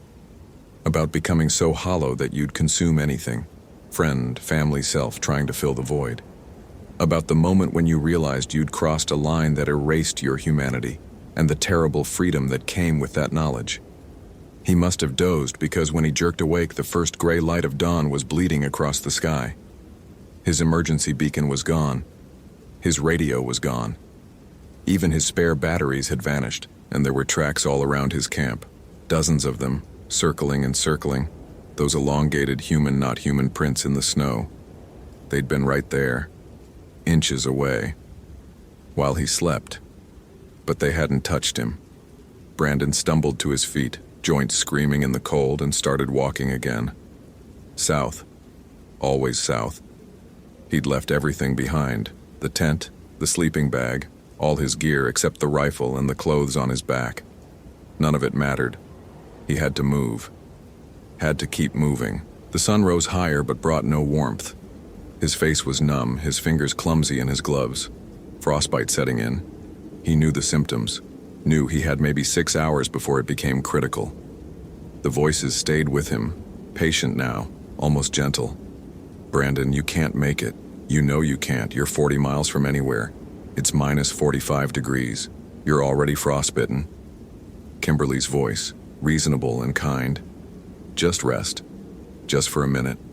Close your eyes. We'll take care of everything. We'll take care of you.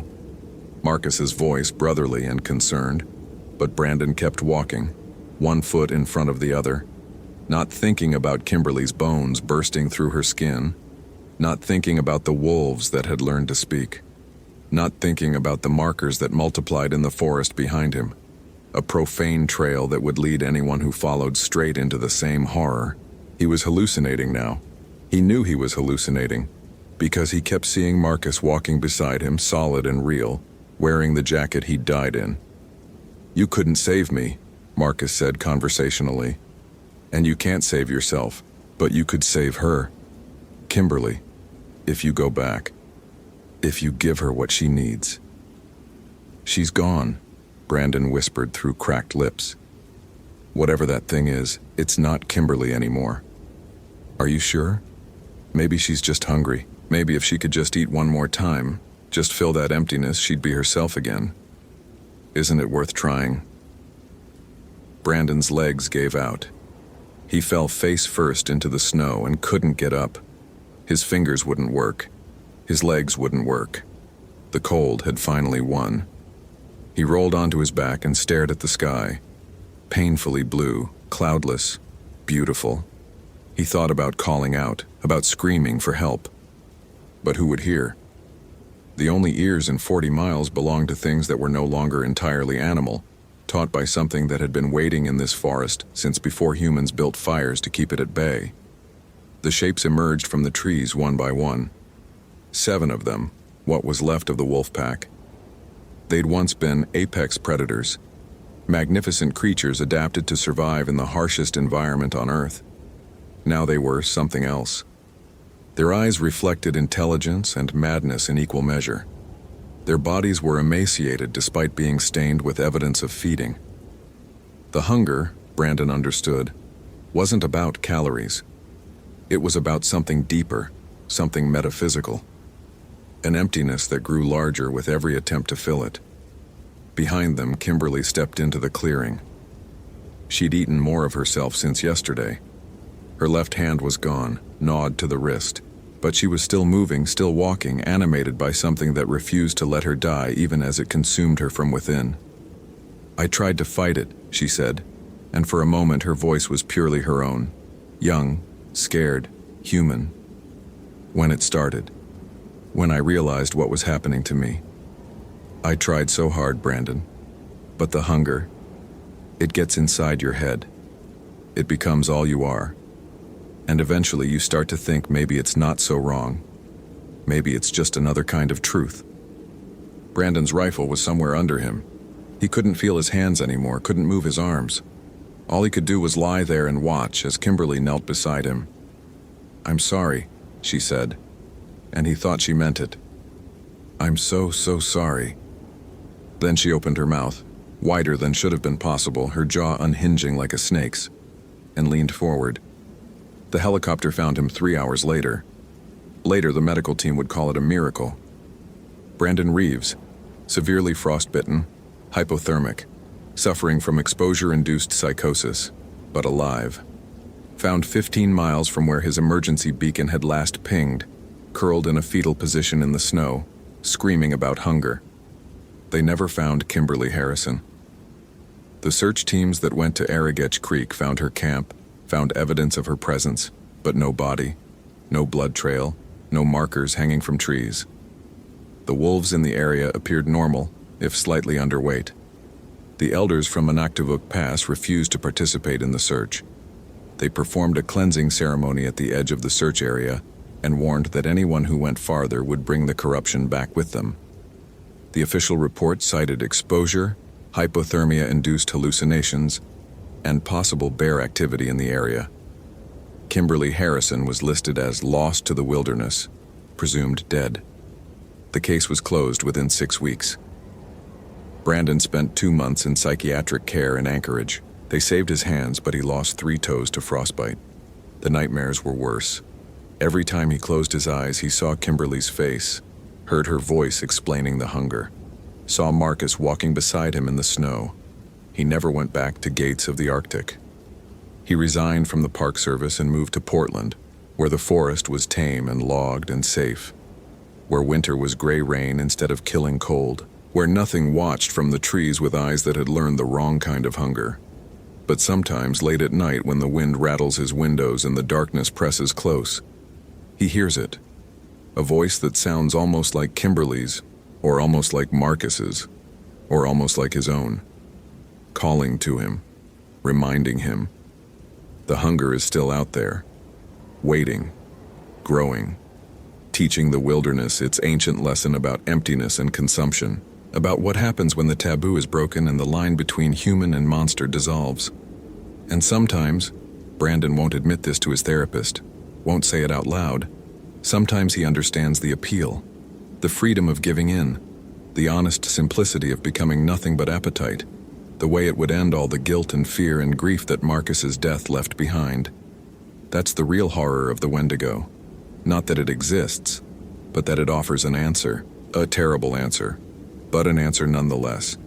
And in the deepest part of himself, in the place where he keeps the truth about those 48 hours in the Brooks Range, Brandon knows he came closer to accepting that answer than he'll ever tell anyone. Knows that if Kimberly had leaned a little closer, if her teeth had found his throat, if she'd whispered the secret of how to make the pain stop, he might have said yes. He still might. The hunger is patient. The hunger is forever. And somewhere in Alaska, in 8 million acres of winter wilderness, it's still teaching the wolves to speak. If this story gave you chills, follow for more quality terror. Could you have survived in Brandon's place? Hope you felt real chills. If you appreciate genuine horror, consider following. Which moment scared you most?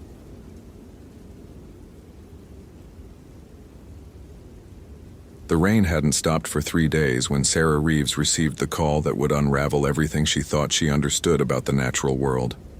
She was cataloging moss samples in her makeshift field laboratory, a weathered ranger station at the edge of Olympic National Park's Kino sector, when her satellite phone crackled to life with her sister's voice, brittle with barely controlled panic. Tyler was missing. Her nephew, 23 and invincible in the way young men always believed themselves to be, had gone into the Hoh rainforest 2 days ago on what was supposed to be a routine wildlife photography expedition. His last GPS ping had come from somewhere near the old Kinol burial grounds, a location that made the park rangers exchange uncomfortable glances when Sarah mentioned it during the emergency briefing. Sarah was a field biologist specializing in Pacific Northwest ecosystems, not a search and rescue expert, but she knew these forests better than most. She'd spent 5 years studying decomposition rates and nutrient cycling in old-growth temperate rainforests, which meant she understood exactly how quickly this environment could swallow a person. The Hoh received over 12 feet of rain annually. The understory was so dense that helicopters were useless. If Tyler was injured or disoriented, every hour mattered. What she didn't tell her sister, what she barely admitted to herself, was the feeling that had settled into her chest the moment she heard which area Tyler had been exploring. It wasn't scientific, it wasn't rational. But Sarah had spent enough time in these woods to recognize when something felt fundamentally wrong. The search team assembled at dawn on the 4th day. Sarah, two park rangers named Marcus Webb and Jennifer Okafor, and a Quino tribal liaison named Thomas Kalama, who'd insisted on joining, despite having no official SAR training. Marcus was a veteran with 20 years in the Park Service, his weathered face suggesting he'd seen plenty of people come back from these woods and plenty who hadn't. Jennifer was younger, methodical, the kind of person who checked her equipment 3 times before any expedition. Thomas was perhaps 60, with silver threading through his black hair and eyes that seemed to catalog everything without ever appearing to stare. "The area your nephew was exploring," Thomas said quietly as they geared up, speaking directly to Sarah. "It's been off limits to my people for generations. There are reasons for that." Sarah appreciated the cultural sensitivity, but she needed facts, not folklore. "What kind of reasons?" "The kind that kept our ancestors alive." Thomas adjusted his pack with practiced efficiency. "There are burial sites there, yes, but also other things. Places where the boundary is thin, where the old agreements still hold." He paused, meeting her eyes. "Your nephew in his photographs, was he the type to disturb things? Move objects for better composition?" The question sent a chill through Sarah that had nothing to do with the 40-degree temperature. Tyler was exactly that type. She'd watched him rearrange entire tide pools for the perfect shot, arguing that everything was temporary anyway, that nature would reset itself. She'd tried to teach him about leave-no-trace principles, but Tyler saw the world as his canvas. "He's a photographer," Sarah said carefully. "He's enthusiastic about his art." Thomas's expression darkened. "Then we need to move quickly, and we need to be very careful about what we touch." The hike into the Ho took 4 hours, following Tyler's GPS trail through terrain that grew progressively more oppressive. The rainforest was beautiful in its way. Massive Sitka spruces draped in club moss, big leaf maples covered in ferns, every surface carpeted in green. But the beauty was suffocating. The canopy blocked so much light that the forest floor existed in perpetual twilight. Sound died within feet, absorbed by countless layers of vegetation. Sarah's scientific mind knew this was simply the result of optimal growing conditions and acoustic dampening. But another part of her, something more primitive, recognized this as predator territory. This was an environment designed for things to disappear. They found Tyler's first camp at the 2-hour mark, a hastily abandoned site with his tent still standing, sleeping bag half out of its stuff sack, gear scattered. Nothing overtly wrong, but Marcus immediately tensed. "This isn't right," he said, crouching by the tent. "No bear signs, no struggle, but look at this." He gestured to the sleeping bag.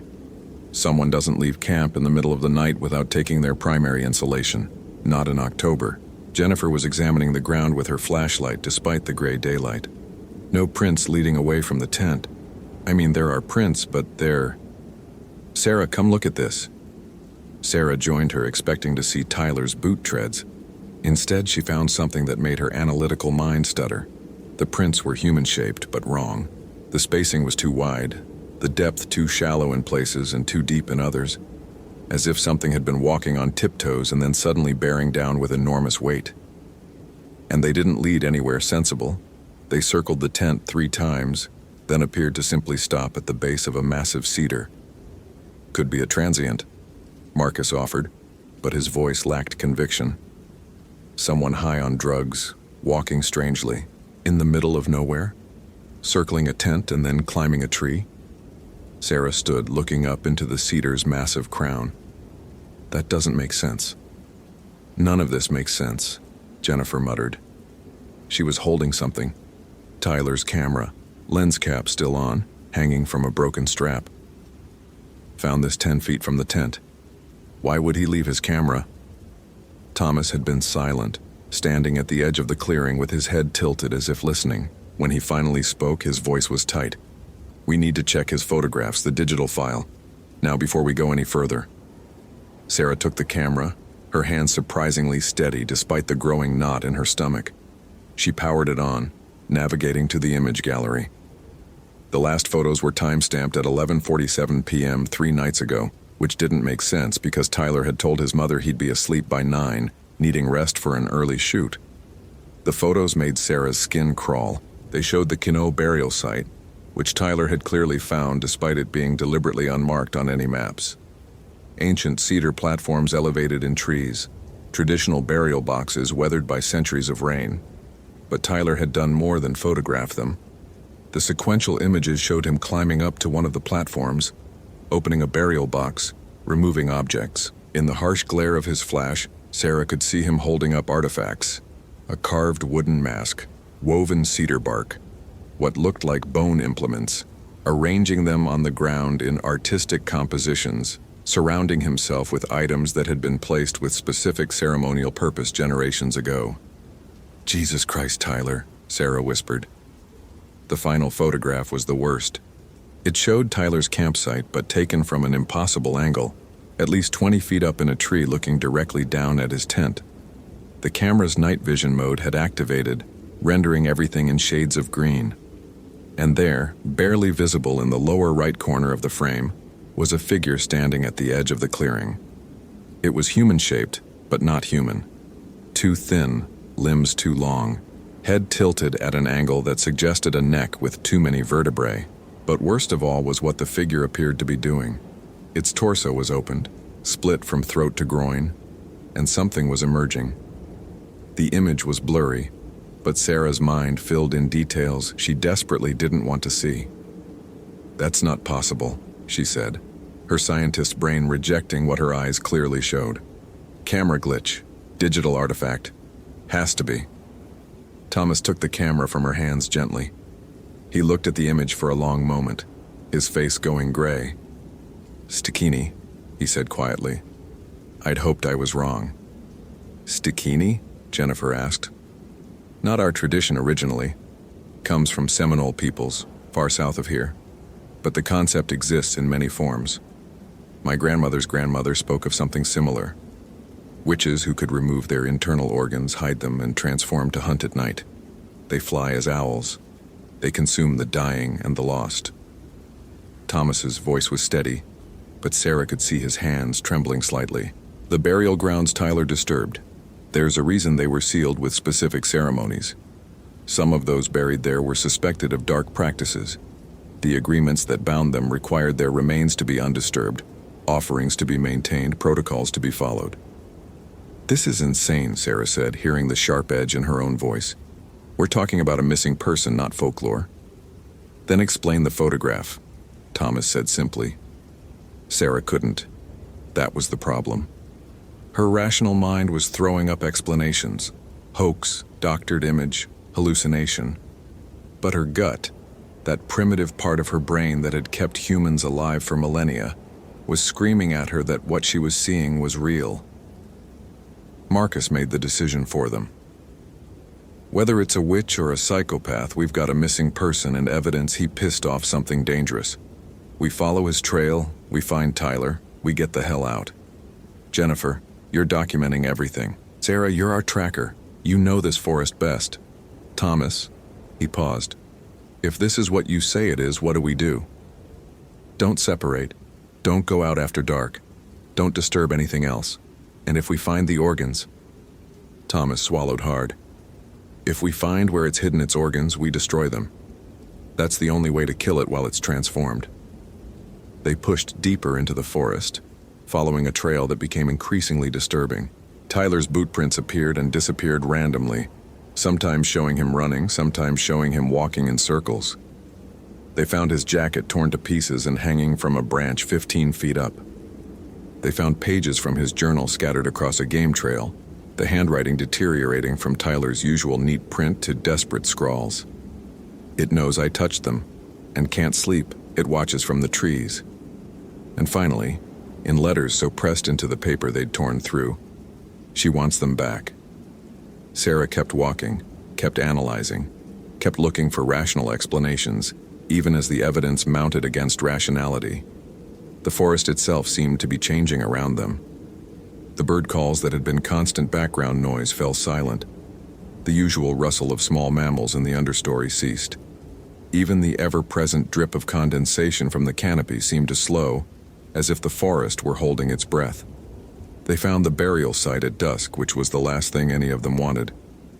The platforms were exactly as shown in Tyler's photos, but now the disturbed burial box stood open, its contents spread across the forest floor in obvious disarray. Someone, Tyler presumably, had taken the artifacts and then returned them, but carelessly, without ceremony. Bones lay scattered. The cedar mask was cracked. And in the center of it all was a message spelled out in small white stones. "I'm sorry." "He tried to fix it," Jennifer said softly. "He realized what he'd done and tried to put everything back. Too late." Thomas was examining the burial box, his face grave.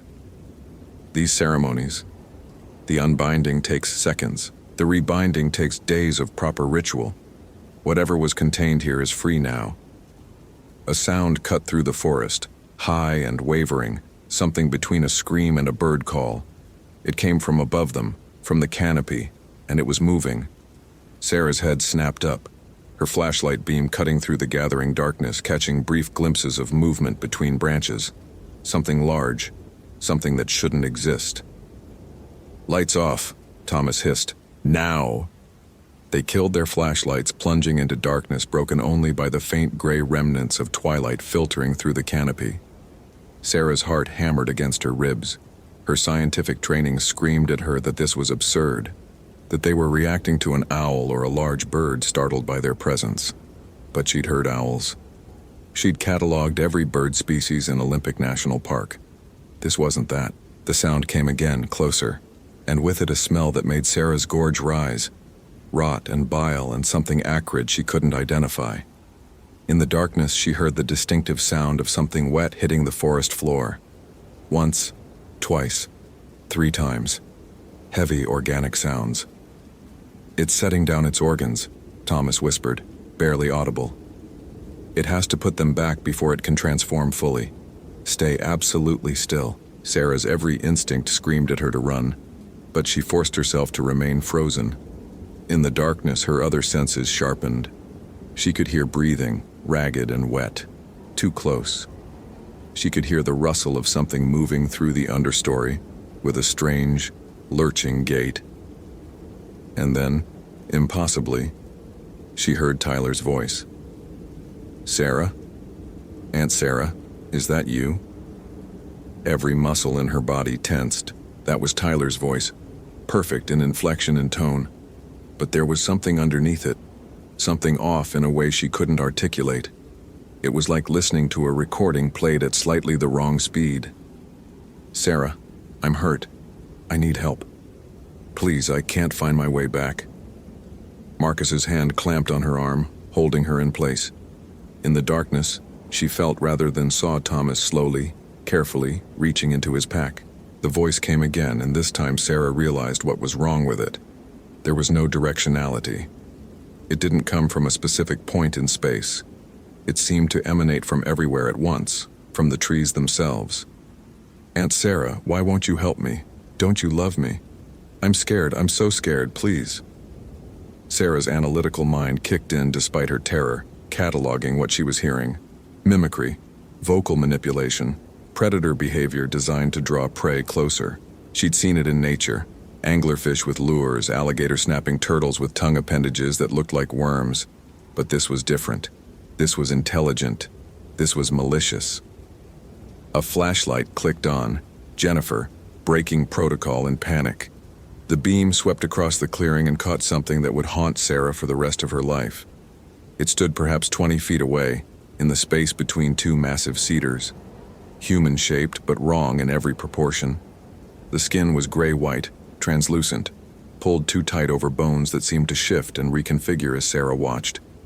The torso gaped open, a vertical wound from throat to pelvis revealing an empty cavity. At its feet lay a pile of organs, lungs, intestines, a liver, all still glistening and moving with apparent life despite being outside their host. But it was the face that destroyed something fundamental in Sarah's worldview. Because it was Tyler's face, not mimicking Tyler, not wearing Tyler's skin, but somehow configured into Tyler's exact features while remaining utterly, fundamentally other. The eyes were too large, too dark, pools of absolute black that reflected Jennifer's flashlight beam like an animal's tapetum lucidum. And when it smiled, when that thing arranged Tyler's features into an expression of greeting, Sarah saw teeth that were too sharp, too numerous, a mouth that opened too wide. "Found me," it said in Tyler's voice, but now without any pretense of humanity. "Clever Sarah, smart Sarah, Sarah who studies death and decay. Do you understand yet? Do you see?" Jennifer was screaming. Marcus was fumbling for his radio. But Thomas moved with purpose, pulling something from his pack, a small leather pouch and a container of what looked like salt. "It's not him!" Thomas shouted. "Your nephew is dead. This thing is wearing his death." The creature, the Stakini, laughed, and the sound was like glass breaking underwater. Dead? Not dead. Not yet. Still dying. Still screaming inside what's left. Want to hear? And then it made a sound that Sarah knew with absolute certainty was Tyler truly screaming, somewhere in the darkness, somewhere close, still alive and experiencing something worse than death. Sarah's paralysis broke. She surged forward, not thinking, only needing to reach her nephew, but Marcus tackled her from the side, driving her into the wet undergrowth. "That's what it wants," he shouted in her ear. "It's hunting. Don't let it separate us." Thomas was moving in a circle, pouring salt in a continuous line, speaking rapidly in a language Sarah didn't recognize. The Stakini watched him with those terrible black eyes, its head tilting at angles that would break a human neck. "Old words," it said, still in Tyler's voice. "Old ways, but I am older. Older than your grandmother's grandmother. Older than the trees. I was bound, yes, contained, yes. But your nephew freed me. Touched what shouldn't be touched. Broke what shouldn't be broken. And now..." It reached down, gathering its organs, beginning to feed them back into its gaping torso. "Now I am whole again. And there are 4 of you. 4 to consume. 4 to carry with me. 4 new voices to speak with." The transformation was worse than the revelation. Sarah watched, unable to look away as the creature folded its organs back inside itself, the wound sealing with obscene wet sounds. Its bones cracked and reformed, its skin rippled and shifted. And when it was done, standing before them was something that looked almost human, almost like Tyler, except for the eyes that remained black and empty. "Run," Thomas said quietly, still pouring his circle. "When I break the line, you run east. Don't look back. Don't stop. There's a ranger station 12 miles that way. Lock yourselves in. Wait for dawn. We're not leaving you," Jennifer said, her voice high and thin. "You are." Thomas met Sarah's eyes. "I'm Kinault. This thing is in my territory, unleashed by violation of my people's sacred spaces. It's my responsibility. And I know rituals that might bind it again. But I need time, so you run." The Stakini that wore Tyler's face smiled wider. Noble, foolish, delicious. Thomas broke the salt line with his foot and screamed, "Go!" They ran. Sarah had hiked these forests for years, but running through them at night was like running through a nightmare made solid. Roots caught at her feet. Branches whipped her face. The darkness was absolute beneath the canopy, forcing them to rely on their flashlights, which made them targets. Behind them, she could hear sounds. Thomas chanting, the Stakini laughing, and then screaming. So much screaming. Marcus led, GPS in hand. Jennifer behind him. Sarah bringing up the rear. They ran in silence except for their ragged breathing and the crash of their passage through the understory.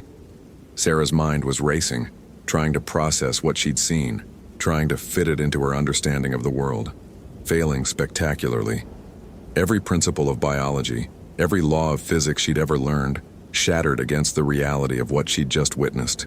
They'd covered maybe 2 miles when Jennifer fell, her ankle turning on a hidden root.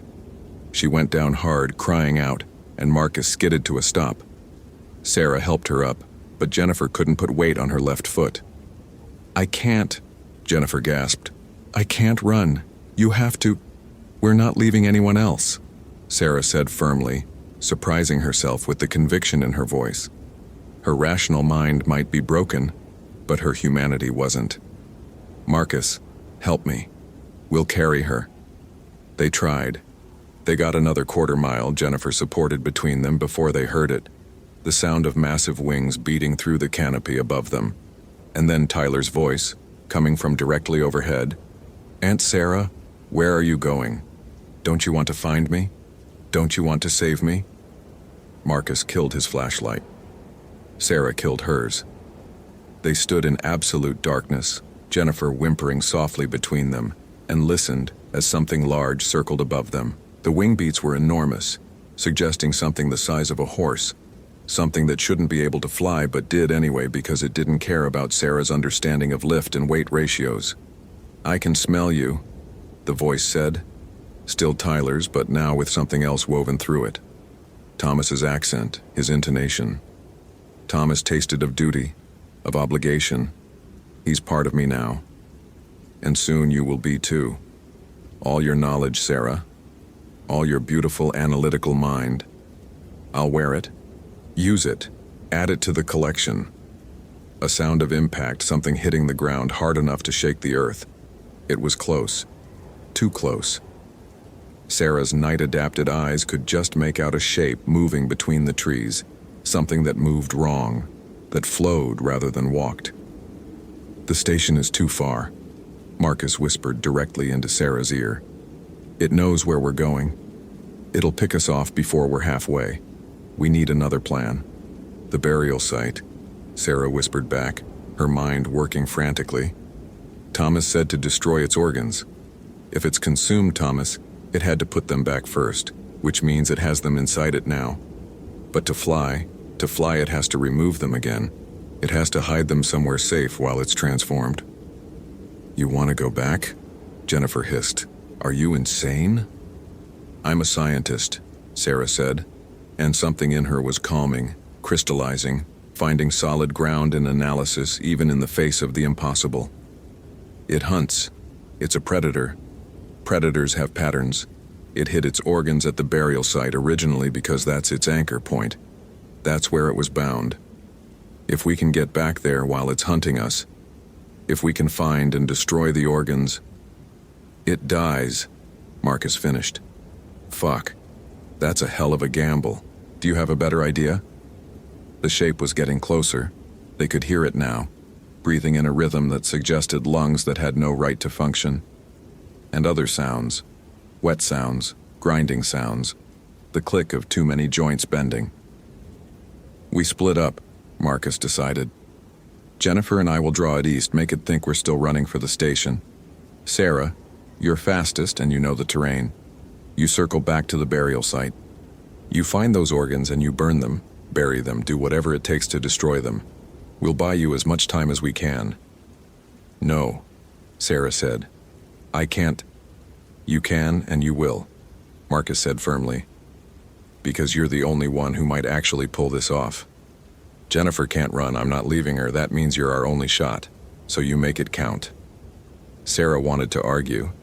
Every part of her wanted to stay together. Safety in numbers, all the principles she'd ever learned. But Marcus was right. This was their only play. "On 3, Marcus whispered. 1, 2, 3. He clicked on his flashlight, screaming, crashing through the forest in the opposite direction. Jennifer limped alongside him, adding her voice to his, making as much noise as two people possibly could. And the thing that had been Tyler and Thomas, the Stikini, the ancient evil that should not exist, took the bait. Sarah heard it launch, heard the massive wing beats, heard it surge after the noise, and then she ran. Not away from the horror, but back toward it, back toward the burial site, back toward the only chance any of them had. The run back took forever, and no time at all. Sarah's flashlight carved a tunnel through the darkness, her breath coming in ragged gasps, her mind focused on one thing. Get to the organs.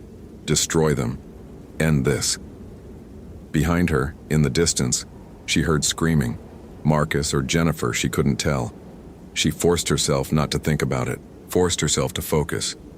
The burial site appeared like something from a fever dream. The platforms were still there, still bearing their disturbed boxes. The artifacts were still scattered.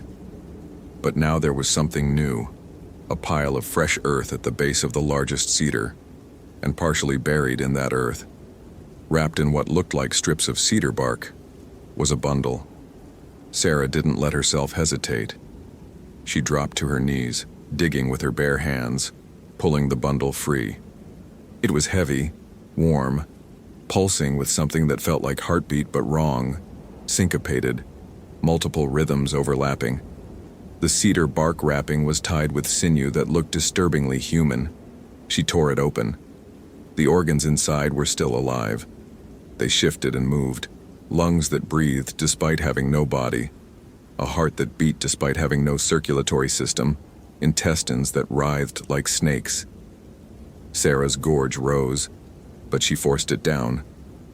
This was biology. Impossible biology. Biology that broke every rule, but still biology. And biology could be destroyed. She had a lighter in her pack, always carried one, emergency fire starting. She pulled it out, flicked it to life, and applied the flame to the organs. They didn't just burn, they screamed. The sound was like nothing Sarah had ever heard, like nothing she'd ever imagined. It was physical pain given voice, agony made audible, and it came not from the organs themselves but from everywhere, from the forest, from the earth, from the sky.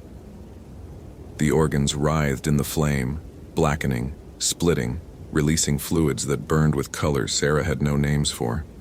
And then she heard the wing beats massive and close, and she knew she was out of time. The Stakini dropped from the canopy like a falling nightmare. It was fully transformed now, an owl the size of a grizzly bear, with eyes that burned with malevolent intelligence and talons that gleamed like obsidian knives.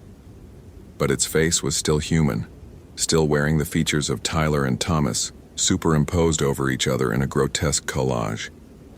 "What have you done?" it shrieked, and the voice was both Tyler and Thomas, and something infinitely older, something that predated language itself. Sarah stood her ground, holding the burning organs, watching them dissolve into ash. "Ended you," she said, surprised by how steady her voice sounded. The Stakini lunged, talons extended, and Sarah braced for impact, but it never came. Midway through its strike, the creature began to fall apart. Its feathers dissolved into smoke. Its flesh sloughed away like wax in flame. The human faces it wore, Tyler's and Thomas's, screamed in unison, and then those two were gone, revealing something underneath that Sarah's mind refused to fully process, something that was neither owl nor human, but somehow fundamentally neither living nor dead. And then it was just gone, smoke and ash and a smell like burned copper, and Sarah was alone in a forest that had suddenly gone quiet. She stood there for a long moment, the burning remains of the organs still in her hands, and then carefully, methodically, buried them deep in the earth. She scattered the disturbed artifacts back into their burial boxes. She closed the lids, and then, because she didn't know what else to do, she apologized to the ancestors whose rest had been disturbed, to the spirits whose boundaries had been violated, to Thomas who had given his life for strangers, to Tyler who had died because he didn't understand that some things were sacred, not because of tradition but because of terrible necessity. She found Marcus and Jennifer 3 hours later. Marcus was dead, his throat torn out, but he died defending Jennifer, positioning his body between her and the creature. Jennifer was alive, unconscious but breathing, her ankles splinted with branches and strips of cloth that suggested Marcus had taken the time to care for her even while being hunted. The SAR team that finally reached them at dawn didn't believe Sarah's story. She didn't expect them to. The official report called it a tragic accident. Tyler had fallen from a cliff while photographing the canopy, breaking his neck instantly. Marcus had died of injuries sustained while trying to rescue him. Thomas had suffered a heart attack from the exertion. Jennifer's ankle had been broken in a fall during the search. Sarah didn't argue. What was the point? She couldn't prove what she'd seen. The organs were ash. The Stakini was gone, and some truths were too dangerous to speak aloud, because speaking them might make them come back. But she never went into Olympic National Park again. And when other young photographers asked her advice about capturing the perfect shot in the wilderness, she gave them a single piece of guidance that they probably thought was quaint, but that she meant with every fiber of her being. Respect the spaces you enter. Honor the boundaries that exist. Some things are sacred, not because we believe in them, but because they keep us safe from what waits beyond belief.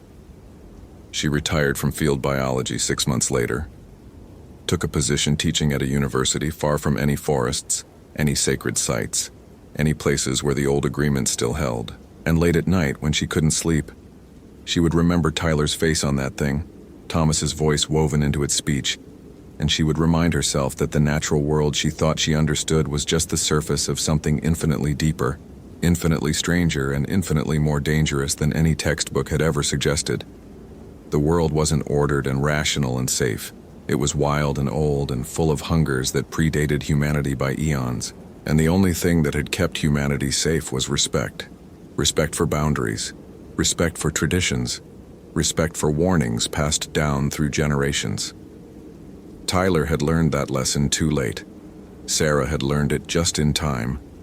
And somewhere, in forests all over the world, ancient things waited in the dark, bound by agreements they hadn't forgotten even if humanity had, waiting for someone to break the boundaries again, waiting to hunt, waiting to feed, waiting to wear new faces. Hope you felt real chills. If you appreciate genuine horror, consider following. Which moment scared you most?